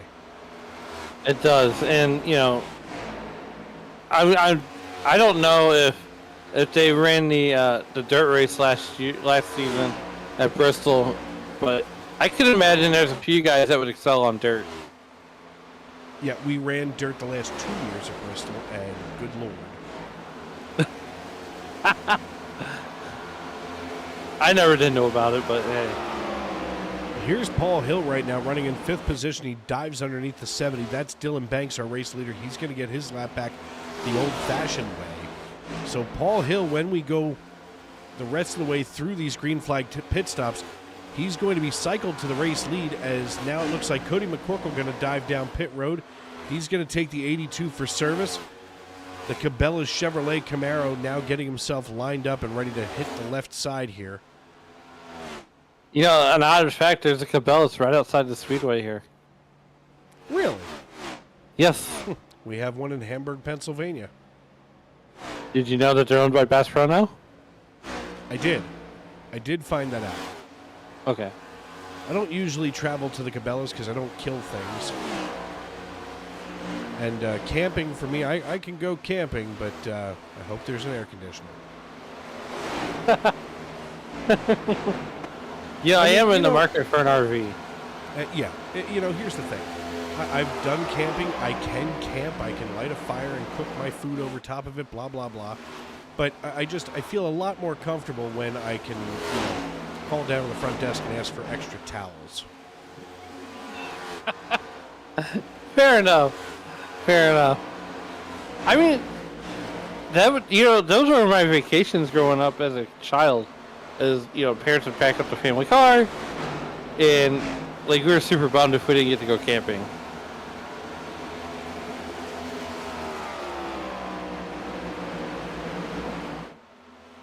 Nonetheless, the one driver camping out in the front of the field is Dylan Banks in that number 70 car, and he's got Tyler Hunter and Paul Hill hot on his tail and hot on his track, as he is out to a 2.5 second lead.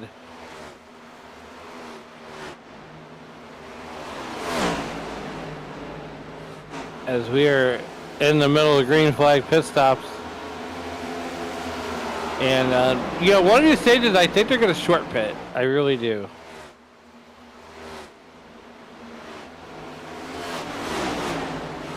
Ron Fittings in pit road getting his services done. Dylan Banks, Tyler Hunter still continue to lead this race.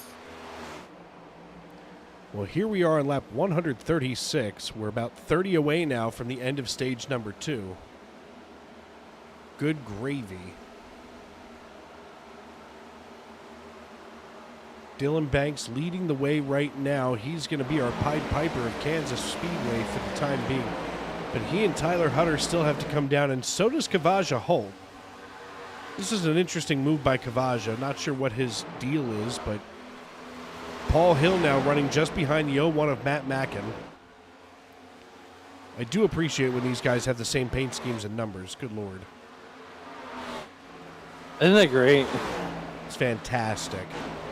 I hate when people change them week after week, and it's much easier if I can glance over while I'm doing about 6 different things.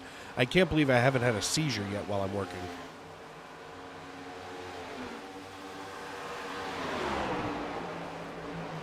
Yeah, as one lap 138, and here we go. Paul Hill on the outside of it. Looks like a lap car there, and unless that's Tyler Hunter in that 48 car there.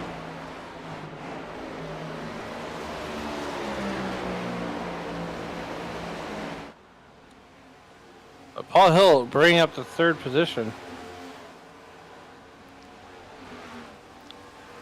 Paul Hill coming down pit road. Tyler Hunter on. And Dylan Banks still trying to stay out here. I think this may be a case where he should have come down earlier with a group of other drivers. He didn't, and now he's got himself kind of pinned into a bad position. And he's going to hemorrhage spots as soon as he comes down, as he's loose as a goose coming out of 2 and down the back chute past the American ethanol banner. Yeah, Dylan Banks, I like how he's running that high line and making that high line work. And that's the one thing about these cars. You can move these cars around, and especially on a track like this where there's multiple lanes to race at. That's why these guys are so spread out right now. As if your car's not really working, you can almost back that corner up and run that high side and actually get a pretty good rhythm. And this is one of those racetracks where rhythm becomes very important because you still have to be able to bump the throttle. This isn't like Michigan or Atlanta where you can hold that throttle open so much. Here you've still got a lot of technical, things that you've got to be doing in the cockpit. And speaking of which, let's go ahead and ride along with Dylan. Let's see, we're going to go in the gyro cam. Nope, he's got a helmet cam tonight. So we can go right here with the helmet cam for Dylan Banks. And he looks pretty comfortable there this late in the run without having come down. I think I can understand why he hasn't come down. He's just kind of cruising. Absolutely. I mean, he's not really. If you watch his steering wheel, Dave, he's not really working the wheel. He's just kind of letting the car do what it does. Now he is running 4th gear, so he's got to keep the RPMs up and he's got to keep it out of the wall. But there you see the car starting to get a little bit looser. He's starting to turn to the right just a little bit more, coming off the corner. But he can really start to back up these corners if he really wants to. I'm curious if he thinks that he can hold on to this. I don't think that there's any way fuel mileage-wise that he can hang on. But he's also got 22 seconds between himself and Paul Hill. Fair enough. So maybe he's going to... at 22 seconds, lap times are somewhere in and around 30. If he came down, and I'm just doing some quick math here. Oh, but he's got to come down. Let's see, 22, 33. He would lose a lap. Well, I will tell you this, Dave. If you're a fan of Weird Al, July 19th is your day. Where's he going to be? Here in Philly? Philadelphia, Pennsylvania. I'm going to pass. Actually, Weird Al's dad was originally from Scranton, Pennsylvania. Frank Yank. Frankie Yankovic and his Yanks. Polka band. Nice.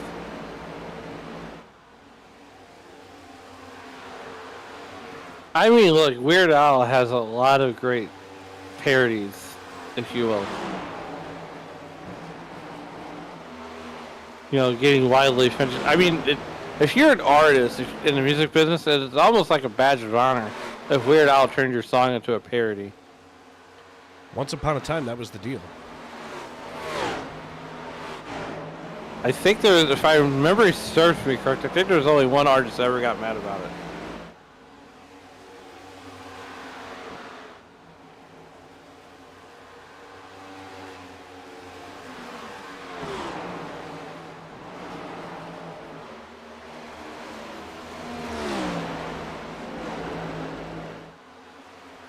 Nonetheless, Dylan Banks still leads this race, and I would imagine he's got to be thinking about it pretty soon. John Wilco back there in 25th, 3 laps down, another playoff driver deep in the field, not having the day that he'd hoped he's going to have, or expected to have. Dylan Banks still out here running laps. We're 85 laps into this run.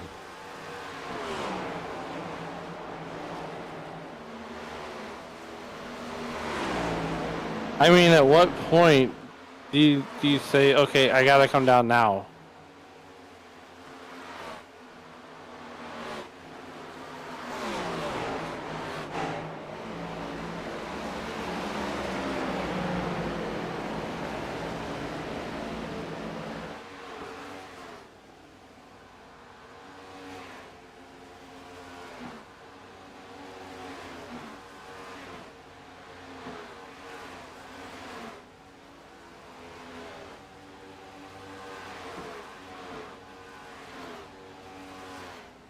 But nonetheless, as Dylan Banks finally makes his way into the pit stop, the virtual, he overshoots his pit stop. He's got to back up just a hair, and up to right side, up with the left. There he goes, and gets to go fast and get Dr. Jilkins. Comes down off of pit road, 45 miles an hour. Staying on the apron of the racetrack, Paul Hill's going to take over the lead with the modern day Silver Fox and Neil Pearson. Paul Hill cycles back to the lead. Here's Neil Pearson, Matt Cox, Austin Collins, Sean Rogers in tow. We're going to step aside and pay some bills here on Sim Racing Media as green flag pit stops have now concluded. We'll be right back after these messages.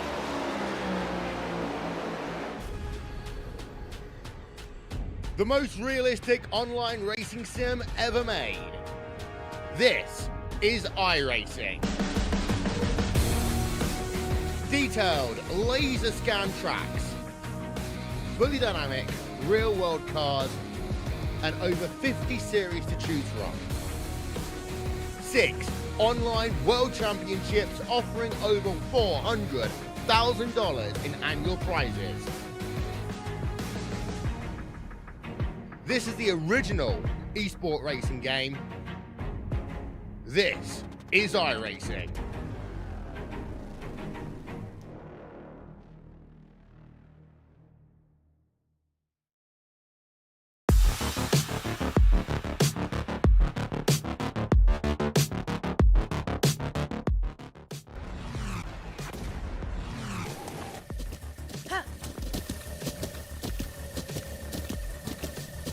With the Butt Kicker Gamer 2, what you see and what you hear is what you feel.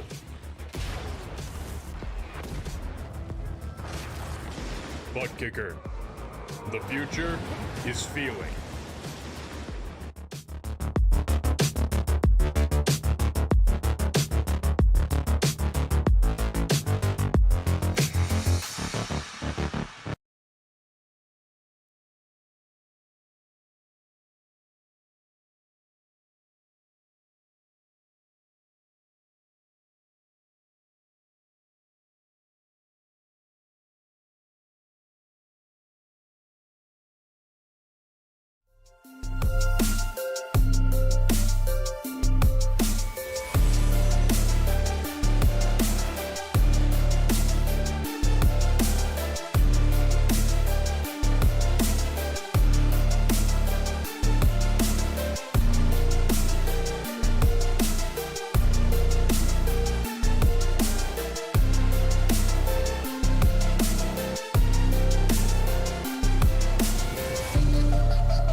Basket can't defend. He's got the outside line for the second part, and he can't hold on. Going the long way around. We're going to be 3 wide for the lead as they all come to the line. Who is going to take it in the end? And here comes Lockwood. He's going to make the move to the outside. Quinn tries to force him off a little bit, but there he goes.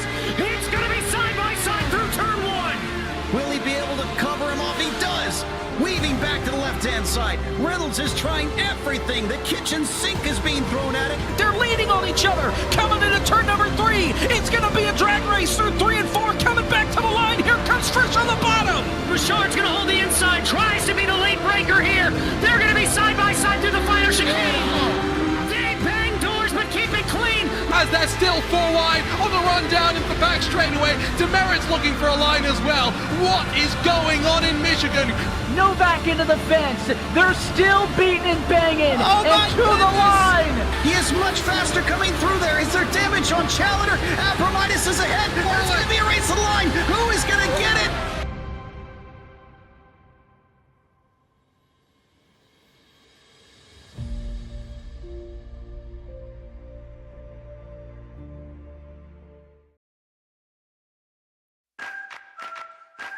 Preen Garden Weed Preventer and Preen Garden Weed Preventer Plus Plant Food block weeds before they start and are safe for use around over 400 flowers, vegetables, trees, and shrubs. Best of all, they give you 3 months of freedom from weeding in just 4 easy steps. You can apply Preen anytime before or during the growing season. But since it's a weed preventer, not a weed killer, early spring is best. Here's how. Start by removing existing weeds and their roots in the area where you want to apply Preen. Sprinkle granules directly onto dry soil, mulch, or stone so that they're evenly spaced. Within 24 hours of applying, integrate the granules into the top layer of soil or mulch or stone-covered bed. Finally, water with a hose or sprinkler or a well-timed soaking rain to activate the protective weed barrier. When activated, Preen creates an invisible weed-fighting barrier just below the soil surface that targets and prevents weed seeds from sprouting and forming roots. People and pets may enter the treated area once dusts have settled and the area is thoroughly dry from watering or first rain. That's it. Now you'll have a beautiful weed-free space and 3 months to do anything but weeding. Satisfaction guaranteed. Trusted for over 50 years, Preen is America's #1 weed preventer brand with weed preventers for every type of garden.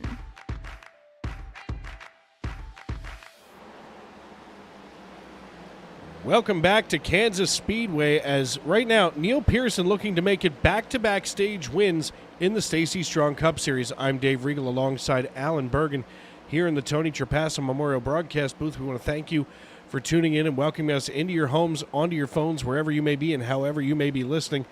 Thanks everybody for checking in on the youtube.com live chat. Neil Pearson leading the way, as I had just mentioned, as we came back from break. He's followed by Paul Hill, Matt Cox, Austin Call, and Bobby Anderson. That's your top 5, as we have just about 3 laps to go now in Stage 2. Yeah, this has been one of those races where not a lot of cautions, but a lot of great racing going on, as we essentially have 19 cars on the lead lap here. You know, and Dave, you said from the beginning of the season, way back, and I know it seems like years ago, but we were just at the Coliseum at LA, and you were like, you keep an eye on some of these drivers, and they're going to show you what this league is all about. Yeah, and these drivers have done a lot to get things done here in this league. And they've made the racing good all season long. I mean, we really haven't seen too many dumpster fires. I mean, we've had a couple, don't get me wrong. Here's Jeff Carson trying to get closer to the 56. Of course, the 56 right now of Brian Nunemaker. He's down a lap. But, you know, all things considered, I mean, we haven't seen too many runaways, even here in the Cup Series, as, of course, we peek our heads over here to Chris Davis, just behind Austin Call in the Aflac number 40. Yeah, Austin Call, another one of those drivers. And we're starting to see where different leagues are starting to migrate to other leagues. Austin Call usually races on Monday nights at the Sunday Cup League, and you know, that series is going to be coming back with Colin McDonough and Mike DeMonte on the call for those races there. So I am going to be thrilled to be listening to that each and every Monday.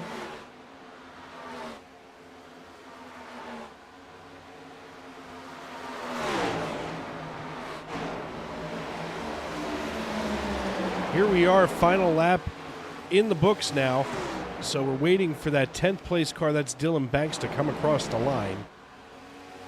We should be under caution now. There it is. And there it is. Neil Pearson wins another stage here at Kansas. He's followed by Paul Hill, Matt Cox, Austin Call, Chris Davis, Bobby Anderson, Sean Rogers, Tane Hodison, Keith Long, and Tanner Marty. Those are your top 10 drivers. We'll get a chance to talk to Neil after his pit stop because, of course, he hasn't been down now since lap 128. He's got to be getting a little tired there, as from this point now we have 100 laps to the end. These drivers are really making it look just that good. I mean, only our second caution of the night, and I mean, it's just simply amazing that these guys are racing like this, especially on a slick track. But that's what these drivers pride themselves in. And you know, Dave, I cannot wait till we get to talk to Neil Pearson. Yeah, Neil has done a great job all race long, keeping it competitive, keeping it exciting. And, you know, all things considered, this guy from Perth, Australia has just been lights out all year long. I mean, he's sipping on coffee, driving a race. I mean, he's one of the fortunate ones that says, hey, I'm going to wake up at, you know, before the crack of dawn, go racing, and then go put in an 8-hour day at work. And here we go with Neil Pearson coming down pit road. Let's go on board with him. Obviously, we're going to see him take four Dr. Feelgoods and a tank of Go Fast here in the number 58 Chevrolet Camaro. He's got Paul Hill sitting just in front of him as the virtual pit crew pops up the left side, and then as soon as he drops it down, he is off and away as Neil Pearson going to win the race off of pit road. Let's see if we can get him here into the broadcast booth. It's 9:08 in Australia, in Perth. Well, thank goodness you have that technology.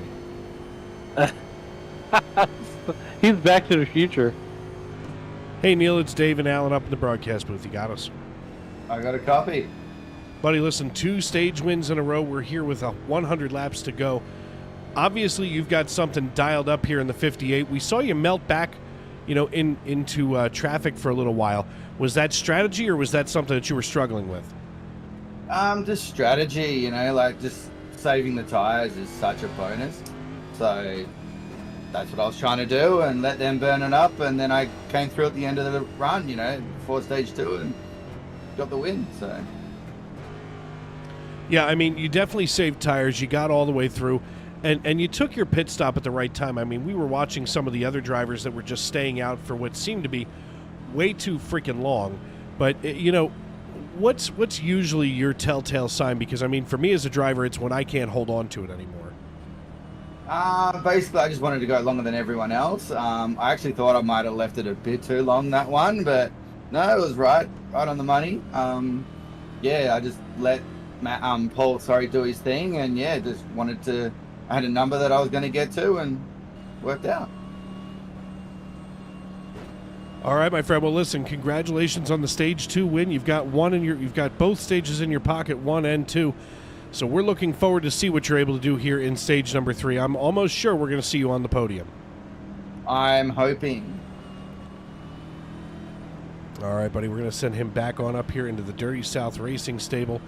Alan, this is going to be an interesting restart here, as we're going to see if we can maybe get a hold of Paul Hill yet.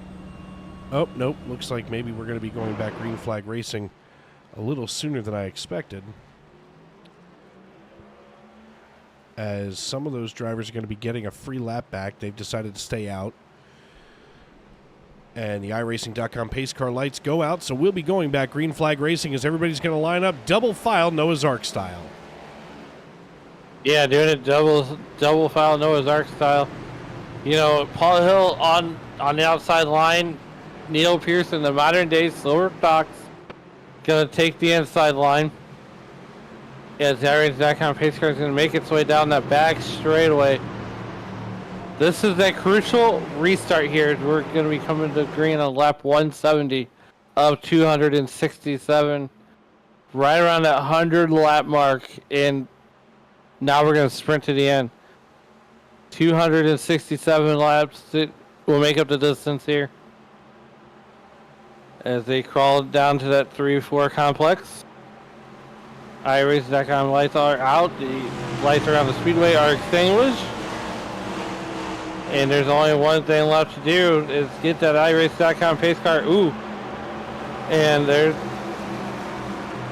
Matt Cox cannot wait till the green flag drops. He's right there on the back bumper. iRacing.com pace car going to get the field too. Neil Pearson and Paul Hill do the Geico restart zone, and we are back to green flag racing to start stage number 3. Stage 3 underway. Neil Pearson gets the jump over the rest of the field. We see right now that he's got Matt Cox in tow, but they're side by side, duking it out behind him. Everybody trying to find a way around the racetrack as we widen things out to the blimp view. We can see Jeff Carson back here in 14th position. There's a little bit of a gap between himself and what's now Tanner Marty and the 82 of Cody McCorkle in the Cabela's Chevrolet Camaro. And, I mean, all things considered, these drivers are going to have to exercise the same amount of patience here with the remaining laps in this race that they have all race long. You know, these guys have now proven that they can get it done. Now it's a matter of putting, you know, your money where your mouth is and getting to the end. As Neil Pearson now being challenged by Matt Cox for the race lead, and Matt Cox drives on by. You can see the rear end of the 32 squatted down to the asphalt. He had his foot mashed all the way through the floorboard. Absolutely, and here comes Matt Cox taking that Bears paint scheme to the front. But don't look down, here comes Neil Pearson and Chris Davis. Going to try to make a run as they are a little bit 3 wide back there in the back. Right around that Bobby Anderson, the Candyman, go 3 wide. And they're going to get that settled out. Matt Cox, the Bears. The Bears. Oh, The boy. Bears. The Bears. Matt Cox is not a playoff driver, but definitely could play spoiler as 1, 2, 3, 4 playoff drivers are running second, third, and fourth. That's 3, and Paul Hill will make up that 4th driver as he swaps the position. And Dave, there is more action on this racetrack right now than there is at a Waffle House at 3 a.m. You know, I don't think I've ever been to the Waffle... No, wait, I lie. No, I finally, for the first time in at least recent history, have been at a Waffle House during daylight hours, and it's even scarier when you can see what's around you. How do you get your hash browns at the Waffle House? With cheese. Put a little bit of ketchup on top of there. Oh boy. I am the waitress's nightmare when it comes to ordering hash browns. It's better that you're the waitress's nightmare when you're ordering hash browns, whether it's instead of your wife's nightmare when you come into the bedroom.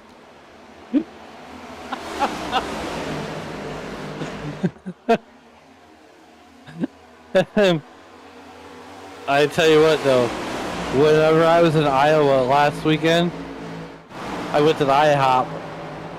First of all, call me crazy, but in the middle of Newton, Iowa, they said, hey, let's plop a NASCAR track down in the middle of someone's cornfield.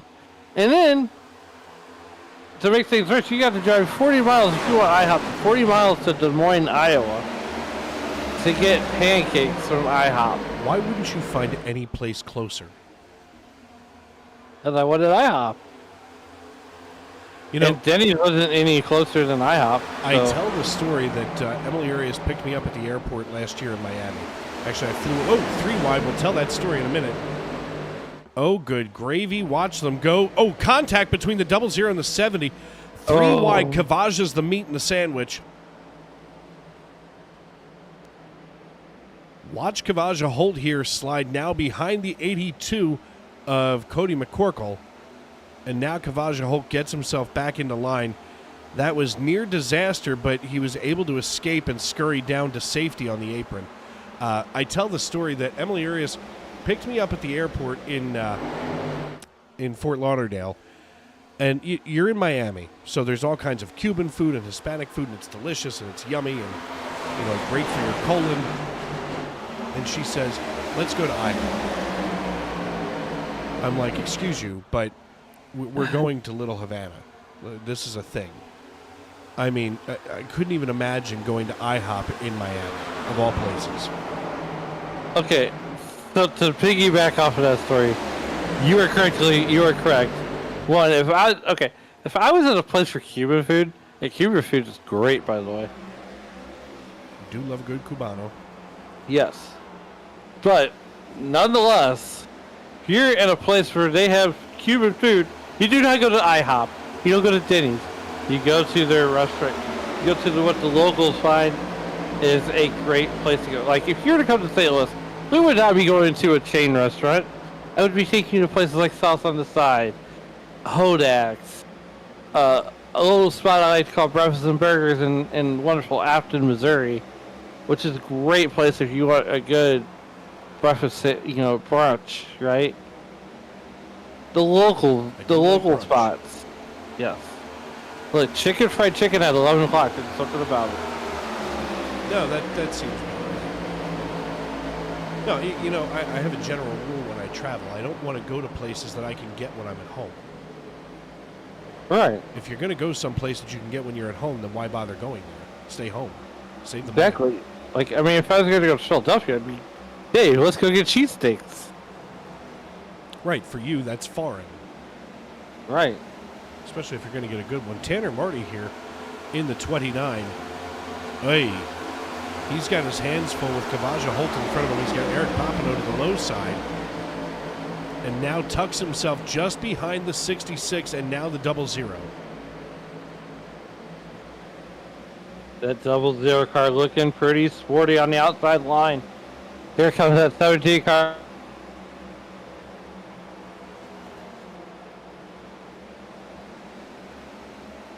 Up on the side with Tanner Marty coming to his outside.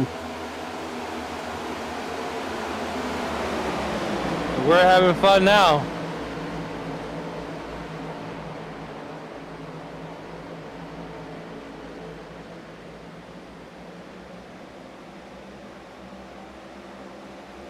Watch them go. Eric Papineau on the low side, holding his own underneath Tanner Marty. He's got the 71 of Keith Long now, just over top of Jeff Carson. Oh, nearly making contact as it looks like, whoa. He's going to wash out. Here he comes down onto the, oh, good God. Watch the 17. He's got to get it reeled back in, and he does. Let's see if we caught that here with the replay. And there he is, coming out of 4, gets loose, gets down to the apron right away. That allows Carson and Michael Witt to get away. He slides back up just behind Chad Sander in the 94 and gets himself back underway. A couple of Pennsylvanians in front of him and a Virginian. Oof. 2 Virginians and 2 Pennsylvanians. Things almost got civilly bad. Get it? Civil? I do. So I have to pose a question to you, Dave. Knowing that you're going to Miami to take any... I thought you were going to ask me who I was rooting for during the Civil War. Go on. No. But when you're in Miami enjoying the NASCAR race, what is your go-to racetrack food? Hot dogs. Always hot dogs. That's not even a question. I have a dream of traveling the country to every Major League Baseball park and trying the hot dogs in each one of them. I want a Dodger dog. I want a Chicago-style hot dog. I want a Texas dog. I've already had Miami's, I forget what they call it. It's like a picarita or some crap like that. And I'll tell you what, in Miami, they had pineapple and julienne fries on top of it, and I was really scared for a minute until I bit into it, and it was amazing. Almost changed my life. Thought I saw Jesus. Oh man, that's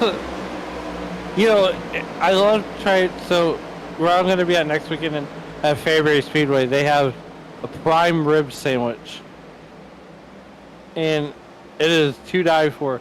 So Fairbury Speedway in Fairbury, Illinois, has hands down the best out of all the dirt tracks I've been to. Hands down the best racetrack food. I mean, where else can you go to a racetrack and get homemade ice cream? I do like homemade ice cream. I'd also like to go to Martinsville for their hot dogs because I've heard that's an experience in and of itself. Oh yeah, we've already done the hot dog show on Sunday night, so I hear you. Visit it again. No, I'm just asking. What's your racetrack food? Always hot dogs. Hot dogs, hot dogs, hot dogs. Unless we're in New York and they're selling Nathan's, and those they can just take and put directly in the trash. Kind of like Peeps. Peeps, as in the marshmallow delicacy made in Allentown, Pennsylvania? Yeah. Friendship over. Disconnecting now. You gotta have your Peeps just a little stale. You gotta buy them. You gotta pop open the plastic and let them get a little stale. I like Peeps about like I like ham and beans. You don't like ham and bean soup? Nope. My dad makes a ham and bean soup that's enough to make your hair fall out. It's delicious. And you can keep that too.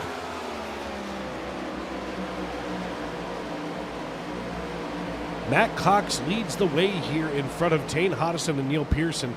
Now, we saw Pearson do this earlier where he fell back and he kind of let himself, cool off for a little while here, as we're going to still have one more pit stop before the end of this piece. We're on lap 190 of 267. Dave Regal and Alan Bergen with you in the Tony Trapasso Memorial Broadcast booth, of course, memorialized in the upper right-hand corner of your screen until just this second as we switch back to the Cup Series logo. But Matt Cox doing himself proud here as Dupper's car is now working his way just in front of Tane Hodison. Two blue ovals up front, and we don't see that very often.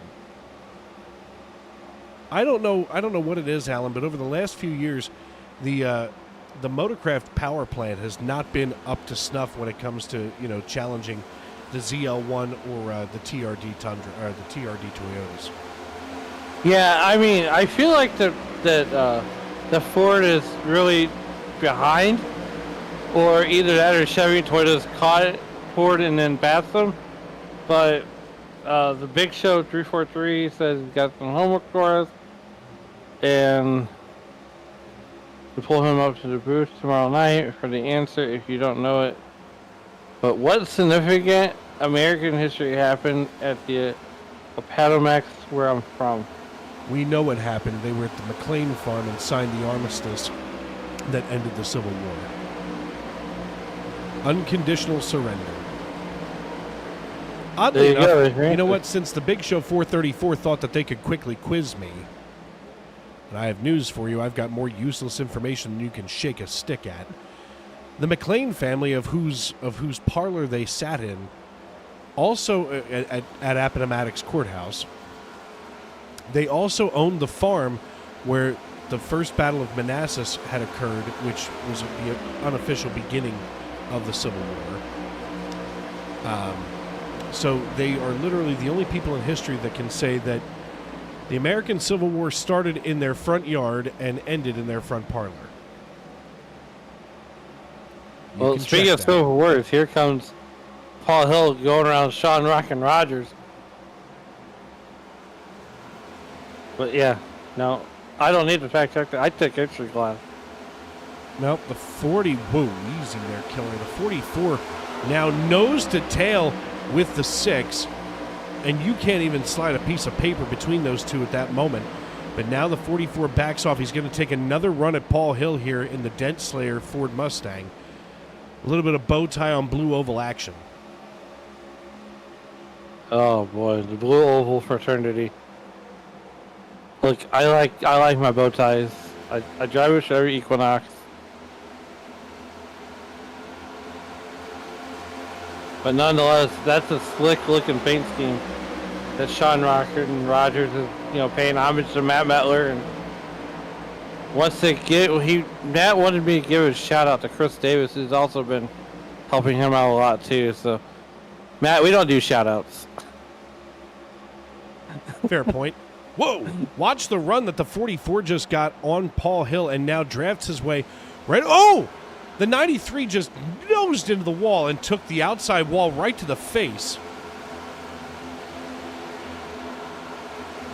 Let's run this back. Watch the 93. You've got Paul Hill behind. Oh, that had to be a hardware failure, the way that thing snapped.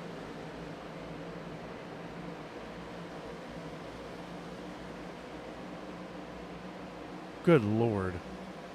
I don't think Tane was touched by anybody. Let's watch his wheel.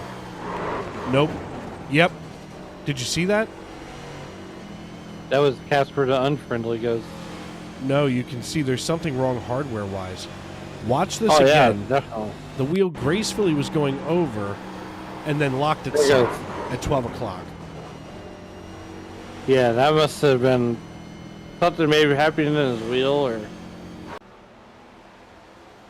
Nonetheless, you can see that left front is, or the right front's broke. Yeah, the right front is definitely broke on that thing. Good Lord.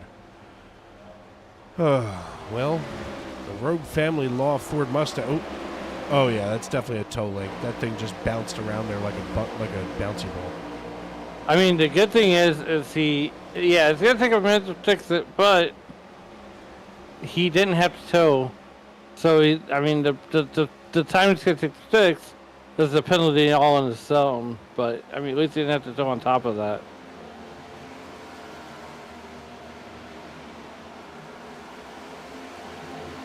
Lap 268 laps to go here in this race tonight, and Matt Cox is doing Matt Cox things, but here comes the modern day Silver Fox, Neil Pearson, in that 58 car, trying to sweep the night.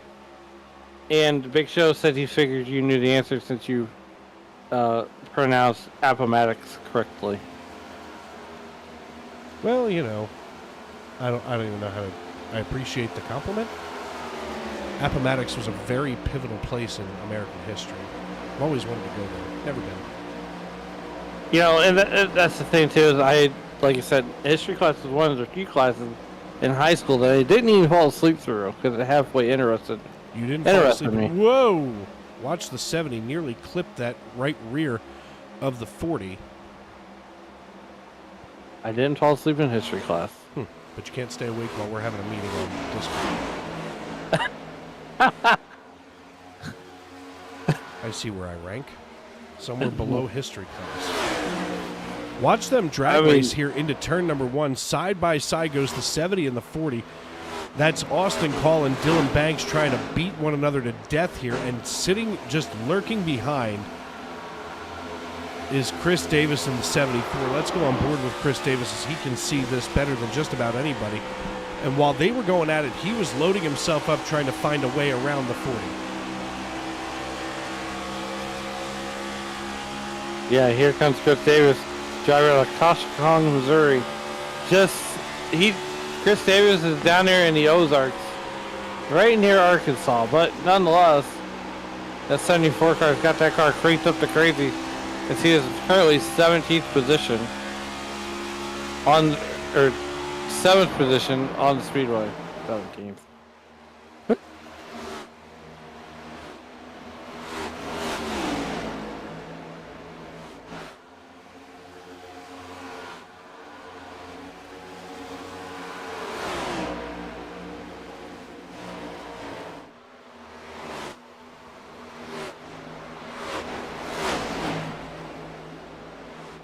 .204 laps in the books of 267. We're going to step aside one final time here as, never mind, we're going to keep it right here. Check out this battle for the lead. Here comes the modern-day Silver Fox, Neil Pearson, working just underneath Matt Cox, as Cox now slides right in to the space just ahead of Neil Pearson. And now with that, we're going to step aside and pay some bills on Sim Racing Media. I'm Dave Regal. He's Alan Bergen, and this is Sunday Night NASCAR.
Baker can't defend. He's got the outside line for the second part, and he can't hold on. Going the long way around. We're going to be 3 wide for the lead as they all come to the line. Who is going to take it in the end? And here comes Lockwood. He's going to make the move to the outside. Quinn tries to force him off a little bit, but there he goes.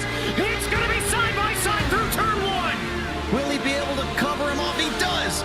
Weaving back to the left-hand side. Reynolds is trying everything. The kitchen sink is being thrown at it. They're leaning on each other. Coming into turn number 3. It's going to be a drag race through 3 and 4. Coming back to the line. Here comes Trish on the bottom. Richard's going to hold the inside. Tries to be the late breaker here. They're going to be side by side through the final chicane. They bang doors, but keep it clean. As they're still 4 wide on the run down into the back straightaway. Demerit's looking for a line as well. What is going on in Michigan? Novak into the fence. They're still beating and banging. Oh my and to the line. He is much faster coming through there. Is there damage on Challenger? Abramitis is ahead. There's going to be a race to the line. Who is going to get it?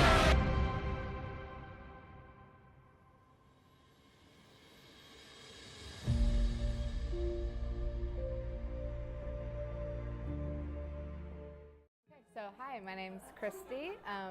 I am a wife, a mother of 3 children.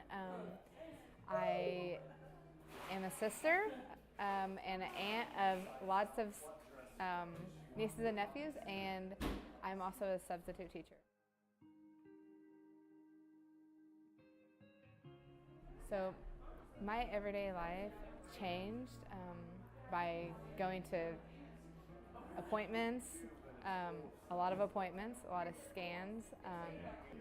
As during the treatment, my body just got weaker, so I wasn't as active with my children and with my husband. So I was laying on the couch a lot more. I'm an active person, and so that just didn't sit well with me, but that's how it changed. My body was just weaker, and I couldn't do the things that I used to do.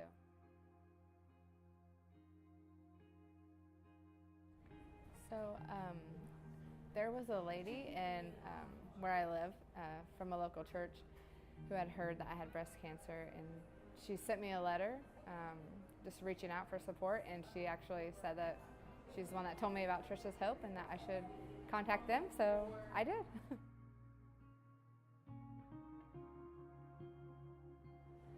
So specifically, I wasn't able to really work during my treatment or anything like that, so the grant that I was able to get helped me pay my bills, provide gas money. I was driving to and from treatments, and so it helped a lot with bills and everything. I would just say I am so grateful for Trisha's Hope and for all the people that have donated, because I don't know what I would have done without them. Racing isn't easy, but experiencing it is. iRacing puts you in the driver's seat with the industry's leading sim racing game. Drive on laser scan replicas of the greatest racing circuits from around the world. Go head-to-head against other drivers chosen by skill-based matchmaking to ensure competitive racing at every level. Compete across all your favorite series. In officially licensed cars, engineered to deliver the most accurate driving experience possible.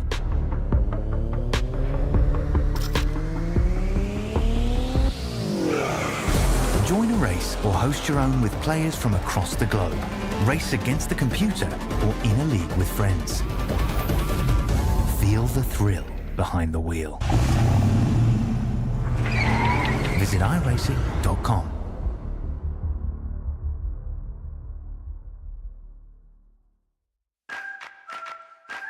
Preen Garden Weed Preventer and Preen Garden Weed Preventer Plus Plant Food block weeds before they start and are safe for use around over 400 flowers, vegetables, trees, and shrubs. Best of all, they give you 3 months of freedom from weeding in just 4 easy steps. You can apply Preen anytime before or during the growing season. But since it's a weed preventer, not a weed killer, early spring is best. Here's how. Start by removing existing weeds and their roots in the area where you want to apply Preen. Sprinkle granules directly onto dry soil mulch, or stone so that they're evenly spaced. Within 24 hours of applying, integrate the granules into the top layer of soil or mulch or stone-covered bed.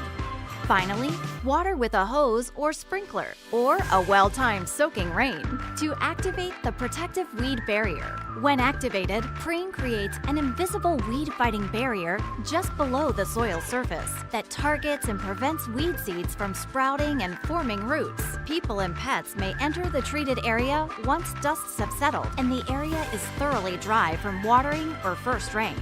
That's it. Now you'll have a beautiful weed-free space and 3 months to do anything but weeding. Satisfaction guaranteed. Trusted for over 50 years, Preen is America's #1 weed preventer brand with weed preventers for every type of garden.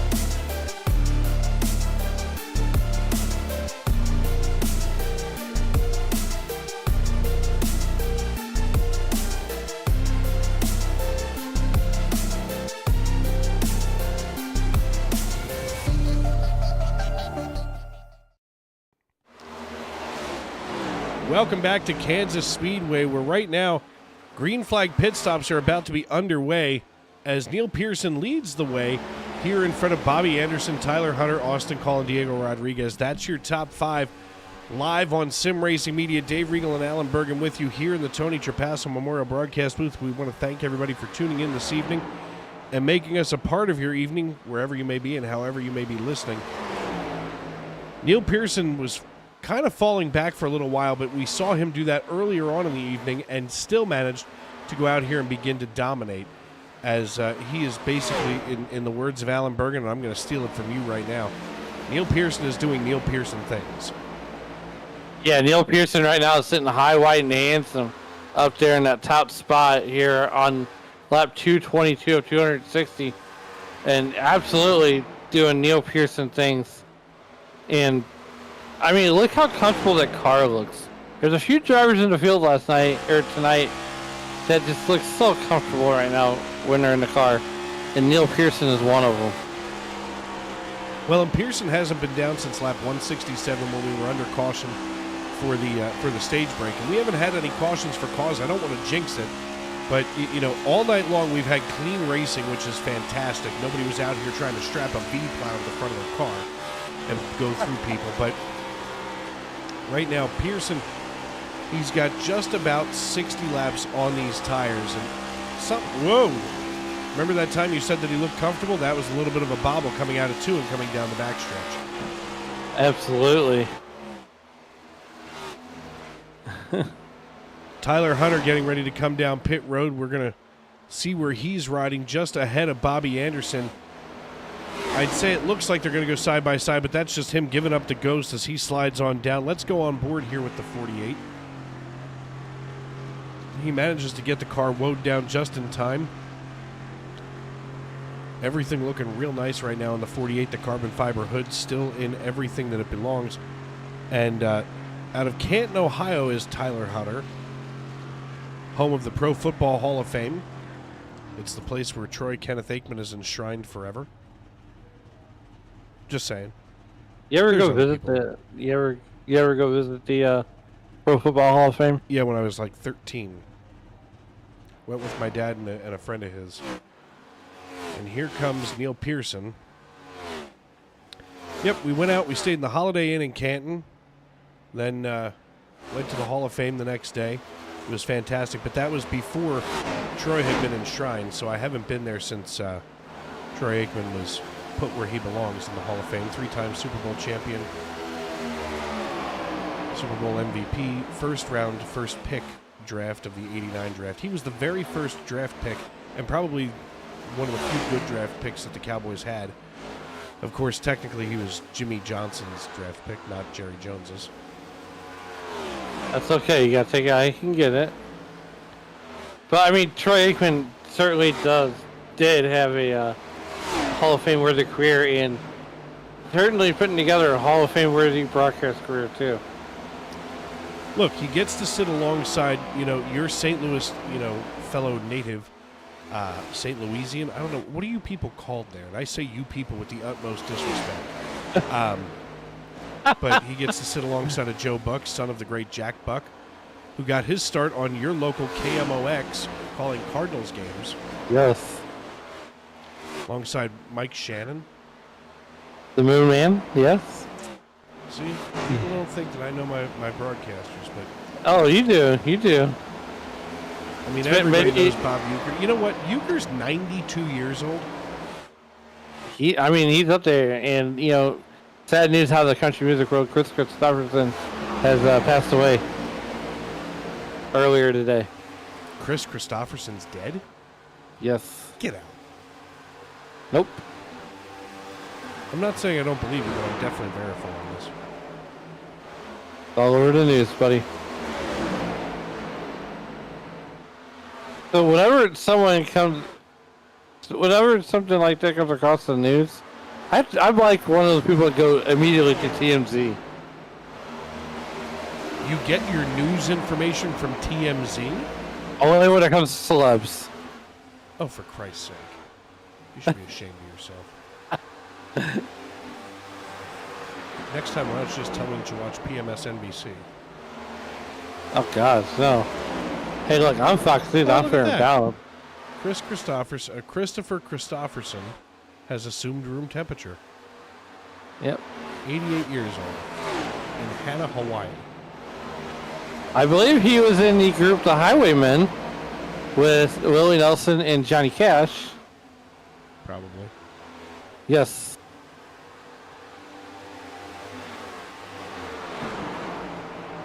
And he's a Country Music Hall of Famer, too. That's interesting. He went to the University of Oxford as a Rhodes Scholar? I'm just scanning through Wikipedia right now. Huh. It's got my attention. Not anymore. Oh, look, there's the Eagles stats. I'm not going to read them. Yeah, I am. I don't know if you got a chance to watch the Eagles game or any parts of it today. I watched Jalen Hurts had himself a bad day.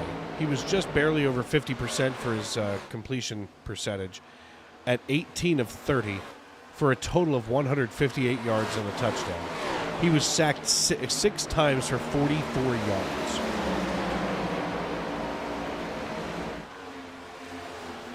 I mean, that hurts him today.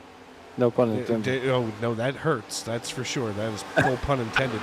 Especially when Baker Mayfield was 30 of 47 for 347 yards, 2 touchdowns, and was only sacked twice. So obviously, things went really well for the O-line of the Tampa Bay Buccaneers. And a little bit further back in the scores from last week, and I just want to touch base on this one. Dak Prescott went 22 for 27 for 221 yards and 2 touchdowns and was only sacked 1 time in the Cowboys game against the New York Giants. Daniel Jones went for 281 yards, so 60 more yards than Dak, but and he was only sacked once. Jesus. I was like, yeah. Talk about 2 fish battling it out in the bottom of the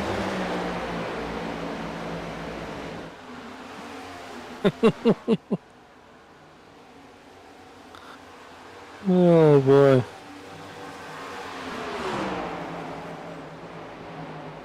Well, here we are, 233 laps in the books. We're just about at 30 to go.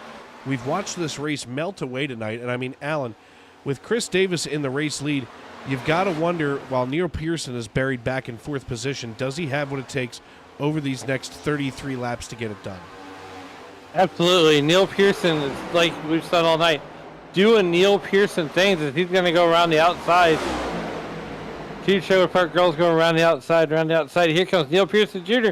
going around the outside of, well, that would be Paul Hill. And going to take that third final podium spot away from Paul Hill. Deeper into the field is Tyler Hunter. We talked about him a few moments ago out of Canton, Ohio. He's just behind Austin Paul in the 40, but right now he's got his hands full trying to defend against Kavaja Holt out of Waynesboro. And I'll tell you what, Kavaja takes the apron, and he is using all of this racetrack. Right now, he's probably in the best position, as of course, just as I say that, he now gets himself side by side with the 88 of Michael Witt, gets his way past there, and Kavaja Holt now climbs into the top 10. Yeah, here we go. Lap 235 of 267. Chris Davis doing Chris Davis things out of Huckashan, Missouri. I can't just say that right now. I'm from Missouri. Koshkonong, Missouri. You're not even from Missouri, you know how to pronounce it. No, because I can read. You know, look, hey, he's one of 212 people. 1-800. It's 1-800-ABCDEFG for Hooked on Phonics. Oh boy.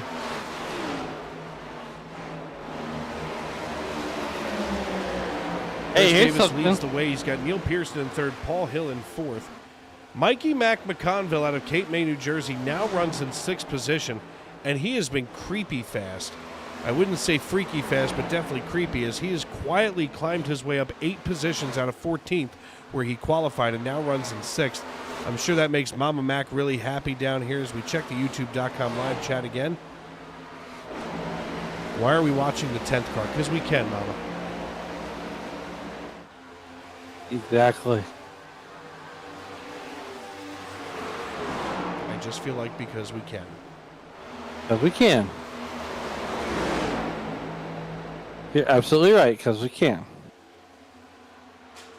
Things starting to get kind of calm here on the racetrack. I'm seeing a lot more white in the timing line here. Things are getting a little hotter here for Tyler Hunter in ninth. But right now, Sean Rogers, he's got to be able to creep up. There's Emily Urias in the 47. She's having a good race for just having come back in here. She's running 18th right now. Yeah, obviously like a long way to go. Having a good race, and man, she's getting it done.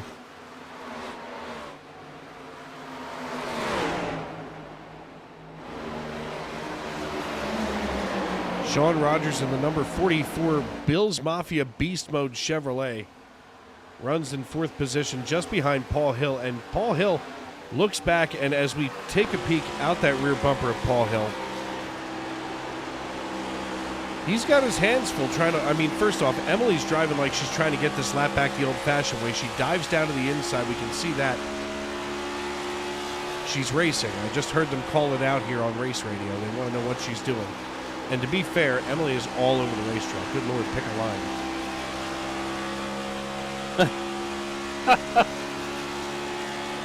I mean, she's got dangerously close to Sean Rogers. I've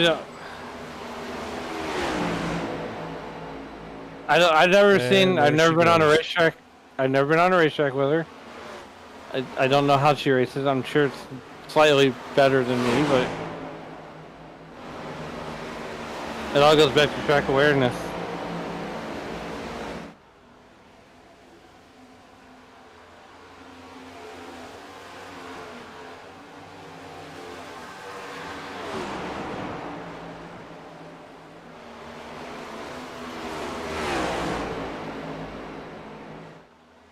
They had a little race out there in Indianapolis this weekend called the BC 39.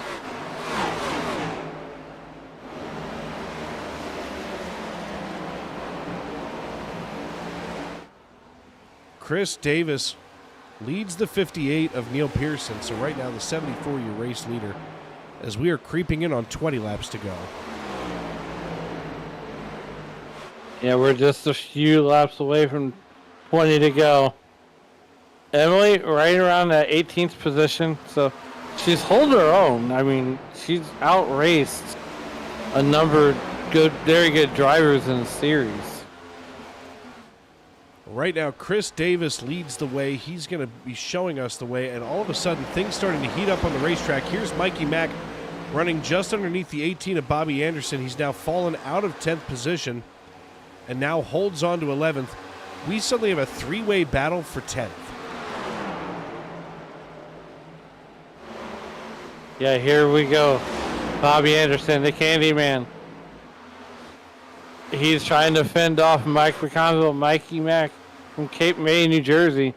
So we're high above. Here comes Bobby Anderson making the move for ninth underneath Kavaja Hold. Here we go. Inside door bumper. Not so clear. Not so clear yet. Mikey Mack now slides back a little bit further. He's about a half second behind Anderson, who's door handle to door handle with the 00. They can almost waggle each other's fingers at one another through the window net. Beer fingers. Spirit fingers. Here we go, side by side, doing it John Ford style. Coming through the turn 1-2 complex. 3-4 complex, rather. You know, I'm talking about you're more into that world than I am. Is he still alive? What's he doing? Who's that? John Force. Yeah, he's still alive. I mean, I know that he had that horrific crash that, sent him to the hospital. He's recovering. He took the rest of the year off. Speaking of drag racing, the NHRA was here in St. Louis this weekend with the Midwest Nationals. I feel like NHRA is coming to Maple Grove soon. It's usually October. I can't wait till next season when the NASCAR Cup Series makes their playoff debut in St. Louis at the Worldwide Technology Raceway. I'm not really happy with NASCAR scheduling decisions. I mean, it's the only playoff. Look, it's the only playoffs we'll see next season, so I'll take it. Yeah, well, first of all, they take the second race away from Pocono. They take the second race away from Dover. Now, Miami's not going to be an elimination race next year, which makes me really want to go to Vegas. I know, right? Look, my wife said if we go to Vegas next year, she's booking the next plane out of St. Louis. Can't believe she hasn't done that already. She's married to you. 20 laps to go.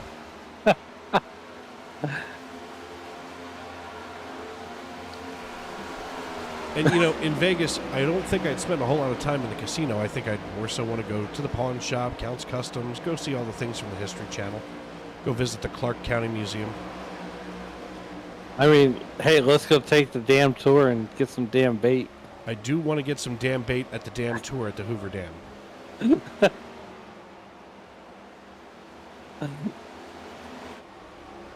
Taking a look right now, Tyler Hutter in the 48. He's starting to reel in the 34 of Diego Rodriguez. A lot of these drivers,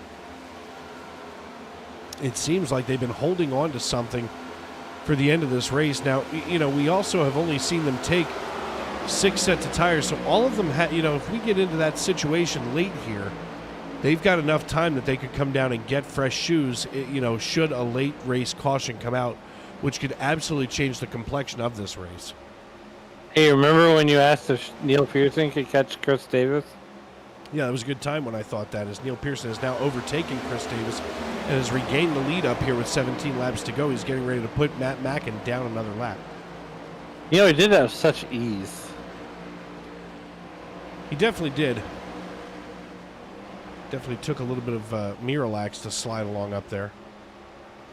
But I do have some news for you, though.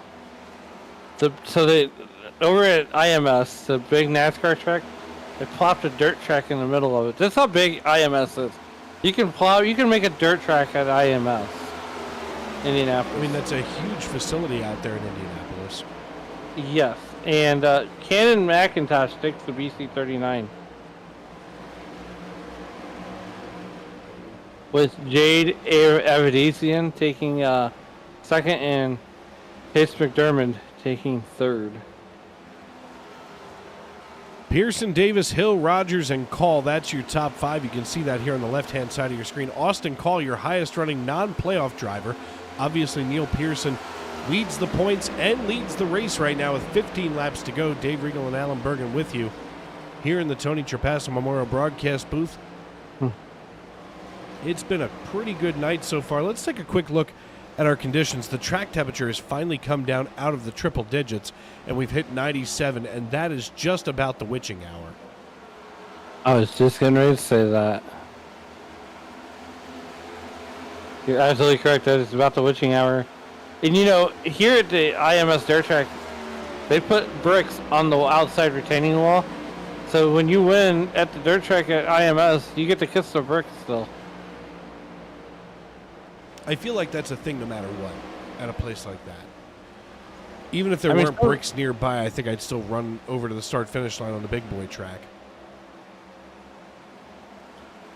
So Jade Avidizian, she's in a Toyota development deal.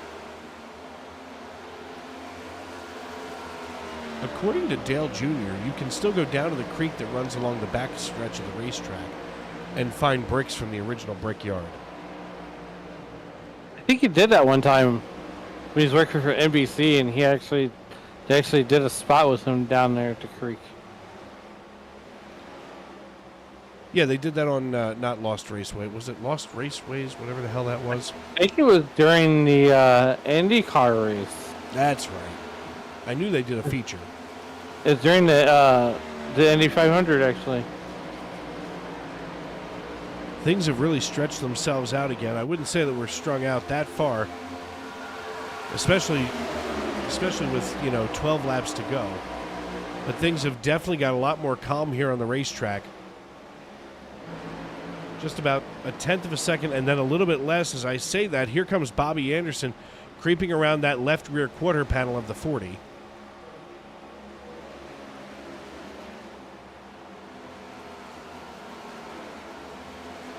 Now Anderson gets a run here on the high side. He's still in front of Emily Urias. Maybe if they work together, Emily could give him a push. But now he dives back down onto the apron to try to make the pass underneath the 40. Slides up to push the 40 out of the way.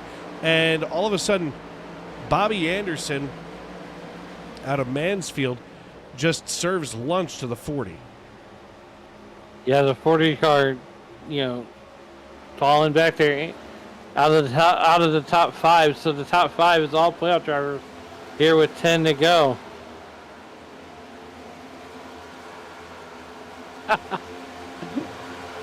I'll take that one from you right now. Emily Urias kind of holding people up there like a rolling roadblock.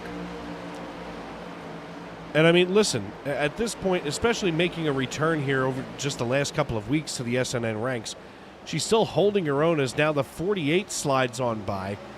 There's Tyler Hutter. He's trying to make his way toward the top 5, but right now that last car in the top 5 is Bobby Anderson. They always say that the cream rises to the top, and with 9 laps to go, we've got 5 cars in the top 5 that are all playoff drivers. Yeah, the top 5 are playoff drivers. Neil Pearson, the modern-day Silver Fox, with a 2-second lead over Chris Davis. And,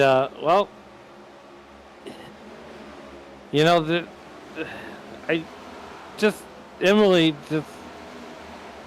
she's 3 laps down. Granted, she's in 18th. But at what point do you say enough is hello? At what point do you say enough is enough? With 8 laps in here, you're not coming back 3 laps down. Right here with the 48 and the 40, that's the 48 of Tyler Hutter. That's your Code Brown moment of the race. Don't stain your ride, use Tide. Good God. I feel like I should get them to sponsor us. 8 laps to go now here in our opening round of 12 playoff race at Kansas Speedway. 7 now as Neil Pearson leads the way. I'll tell you what, Alan, we've seen a great race tonight. We've seen a clean race. I mean, only 2 cautions, and that was for the stage break. I'll take that all night long. Yeah, some of these cars are, some of this race has gotten more strung out than a line at a methadone clinic. But by the same token, I would rather see this than see everybody bunched up because we had 14 cautions. It makes it easier for race control, too. Race control is already checked out. They're on their way to Talladega. Yeah, they beat everybody back to the beer stand. Well, Ryan Samuelson has definitely won that race to the beer stand. Yeah, Samuelson only got 40 laps in. That was a rough ride for him. But now with 5 laps to go, we can see the light at the end of the proverbial tunnel, as getting around the 58 getting around the 94 is the 58 of Neil Pearson. That's the 94 of Chad Sander out of Smithfield, Pennsylvania. I wouldn't mind going to Hershey, PA. That would be fun. Hershey, PA is a fun little trip if you want to go one weekend. If you go during the summer, you can, of course, visit Hershey Park. You can take the Chocolate World ride 12 months a year. That's free. They give you a tiny little piece of chocolate at the end. And you can get the irritating song stuck in your head for the rest of your day. Kind of like the song that never ends. It's worse. I mean, okay, we got 4 laps to go. How many times do you ever annoy your parents with the song that never ends? My dad sings it. It's not a thing. I can't annoy him. My dad, and I love him, has more ways to irritate you than pages in the Chinese phone book.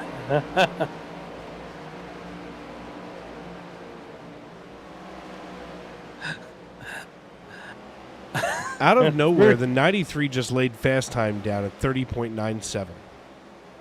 For whatever reason, Tane Hodgson just decided to take over fast time. And go qualifying? Yeah. In fact, I'm looking here. Tane Hodgson's the only driver to break the 30 line. The popsicle sticks are in the air. We're 2 laps to go. Well, Neil Pearson, I almost said junior like he's a senior. Like his dad's Neil Pearson. But Neil Pearson is sitting high, wide, and handsome, almost 4 seconds ahead of Chris Davis. And here comes Neil Pearson out of turn 4. We can see the start-finish line. He's got the 94 behind him. Neil Pearson crosses the start-finish line. The popsicle sticks go down. The white flag is in the air, and we're racing back to checkers.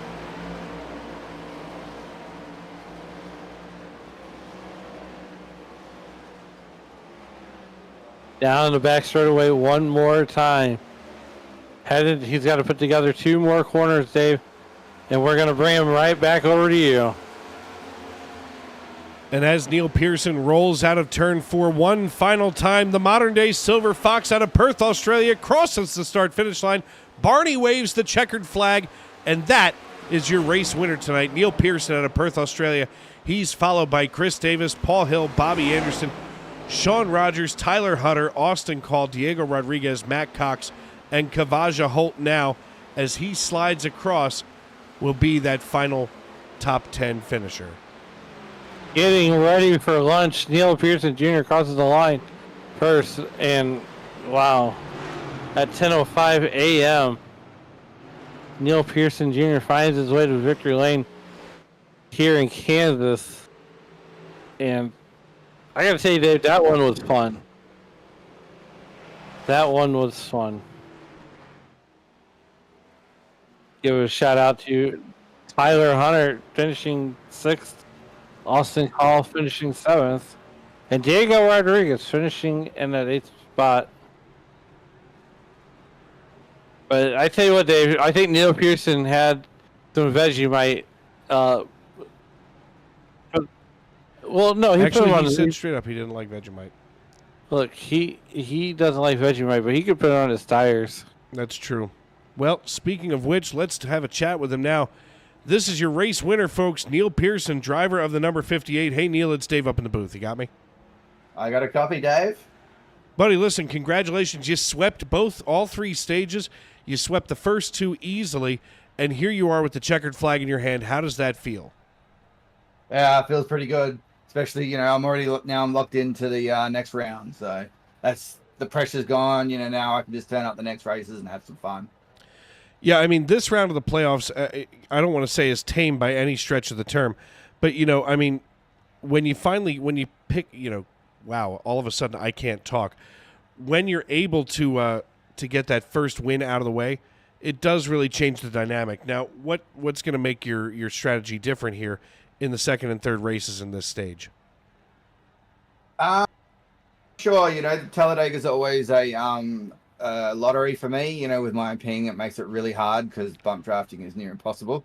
So just turn up and roll around, and then I think we got the Roval as a third race. So Yep, we're going to the That'll Roval after that, and I can't tell you how much I hope to not be here for that.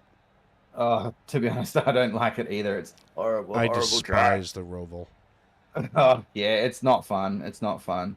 It's a good thing my teammate probably won't be here, Andrew Dyson, because he loves that place and he is so fast there. But yeah, I've never had a good race there. Well, next week we go to Talladega, so we don't have to worry about the Roval just yet. But before we cut you loose tonight, who do you need to tip your helmet to, and who helps you get it done on the 58 team? Yeah, just my teammates, Bobby and Matt. Matt unfortunately couldn't be here. My Australian teammates for all the fun times. My sponsors, MP Designs, Southwell List and Hoist, Ben Max, and Ryko for the setup. That thing was on fire tonight. I just saved the tires at the start of the run, and then towards the end, I just drove through the field. It was so good. All right, brother. Well, one more time, congratulations to our race winner, Neil Pearson. We will see you next week at Talladega Superspeedway. Looking forward to it. And I believe you have with you now as we get him pulled on up here. Alan, I think you're down on pit road with Chris Davis. Chris Davis, finishing second here tonight.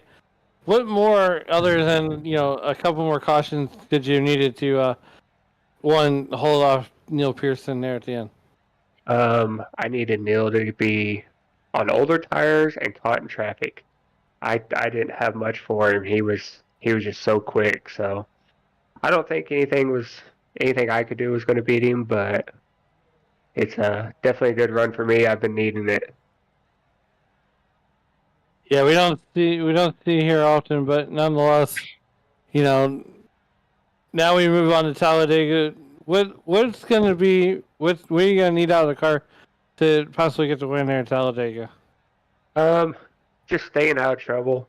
I've got good teammates, and Sean Rogers is a great pusher and a great draft partner. So I think you'll see us up towards the front quite a bit, and just staying out of trouble. Talladega is just a mystery, and hopefully we can keep it clean, stay in the playoffs, and keep this run going. All right, man. Before we get you out of here, is there anybody that you'd like to thank to help get you tonight? Yeah, I gotta thank Ram Fabrication and Welding. They're a great sponsor. Gotta thank Team Beast Mode, Sean Rogers, Matt Cox, and here Jeff Carson. They were a lot of help tonight. Just everybody on the Beast Mode team, they do a lot.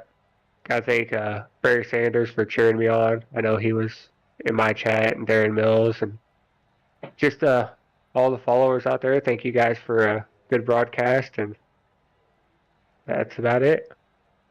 All right, brother, man, we'll get you out of here and celebrate that podium with the rest of your Beast Mode teammates. Appreciate you guys. Dave, back up to you.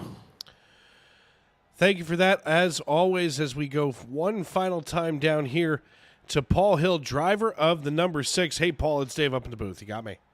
Yeah, I got you. Well, first of all, I hope everything's all right down there in Jacksonville. How did you fare through that storm? So I am from Jacksonville, but I actually live in Knoxville, which didn't fare too bad, but also didn't avoid the hurricane. So it's like I move away from Florida and the hurricane chases me up here into Tennessee. So, but we're all good. My family's all good down there in Jacksonville. Me and my wife are fine up here in Knoxville, thankfully. But thank you for asking. Yeah, absolutely. We worry about it because, this is the kind of sport where although that we're all sitting here in one race lobby, we're all separated, physically by distance. So we always worry about those of us that, maybe going through it for sure. But let's talk about tonight's race. Here you are finishing in third. You qualified on the front row. You had some tough competition around you all night. Yeah, it was a lot of fun, man. That was awesome. I think we only had one caution for cause that counted as the stage, so I don't even know if you really should count that. And pretty much. It was a very good race. I just I built my own set this week with help from a good friend, and I built it too tight. So it's a learning process. I was really fighting with it, honestly. So pretty happy with third. I definitely would have liked to win, and I showed brief moments where I thought maybe I could compete for it, but I I didn't go in my gut, and I tightened up the car too much. So I was trying to free it up the whole way through, and just couldn't find the balance 100%. So I'll take my top 3. Yeah, top 3 is definitely better than finishing 35th. So, hey, it is what it is, and of course now that gives you some extra little momentum going into the next round of the playoffs. Hopefully, if you can make that round of 8, as Neil Pearson has gotten himself locked into the round of 8 already. Next week we go to Talladega, so it's kind of a wild card race. What are you thinking as we head down to Alabama? Just going to try to stay clean, honestly. Just not get wrecked early, try to secure points through the stages. Those endings can be anybody's, so try to lock up points where you can and hope you're there at the end, but, just try to maximize your day, I suppose. All right, buddy. Well, listen, congratulations on the P3 finish. Before we cut you loose, who helped you get it done on the 6 team tonight? I want to thank, of course, guys over at 4 Wide, Chris Custer, Chad Sanner, my buddy Joe Galato. He helped me with the set this week. He kind of walked me through and gave me some breadcrumbs to figure out how to do this. And so I want to thank him. And then I also want to thank, of course, Densler for the tools from my job, System Decal for the awesome livery I've been running for the past few weeks, and you guys up in the booth, and Chris Claude for the league. All right, my friend, congrats, and we'll see you next week at Talladega. Thank you. Well, folks, another one in the books here in the Sunday Night NASCAR Cup Series, brought to you by Trisha's Hope and Stacy Strong, as we finally see the checkered flag wave. And, Alan, this has been just incredible all night. Yeah, what a fun night to hang out with you in the booth here, Dave. I can't wait till next week when I get to hang out with you at Talladega while Matt Mettler gets to be in the field. So, yeah, that's at least a planned Matt Mettler going to be in the field, that's for sure. Before we get out of here tonight, let's take one final look at our results from here at Kansas Speedway. Neil Pearson brings home the checkered flag to Perth, Australia, and he's joined on the podium by Chris Davis and Paul Hill. Bobby Anderson and Sean Rogers round out your top 5, while Tyler Hutter, Austin Call, Diego Rodriguez, Matt Cox, and Kavaja Holt make up the rest of your top 10. Cody McCorkle finishes 11th, and 12th goes to Tanner Marty. Mikey Mac McConville out of Cape May, New Jersey. He comes home in 13th, with Timothy Cook and Eric Papineau in 14th and 15th.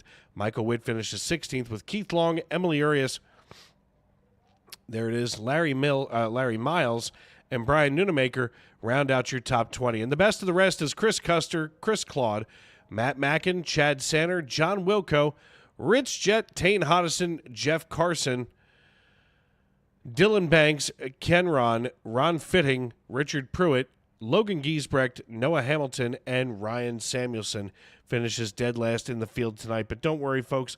Ryan Samuelson can't be kept down for long, so I'm sure that we will see him back out here and leading another race one more time this season for sure. So for myself, Dave Regal, and my broadcast partner extraordinaire, Mr. Alan Bergen, we want to thank you for making Sim Racing Media part of your night here on Sundays. And, of course, you can tune in tomorrow night as I'll be live with Sunday Night NASCAR Monday Night Style as we go Xfinity Racing, and Tuesday Night NASCAR Truck Series Racing on Tuesday. And, of course, you can always tune in for us all week long here on SRM from right here in the Tony Trapasso Memorial Broadcast Booth. And tomorrow and every day as you walk down the road of life, please don't play in traffic.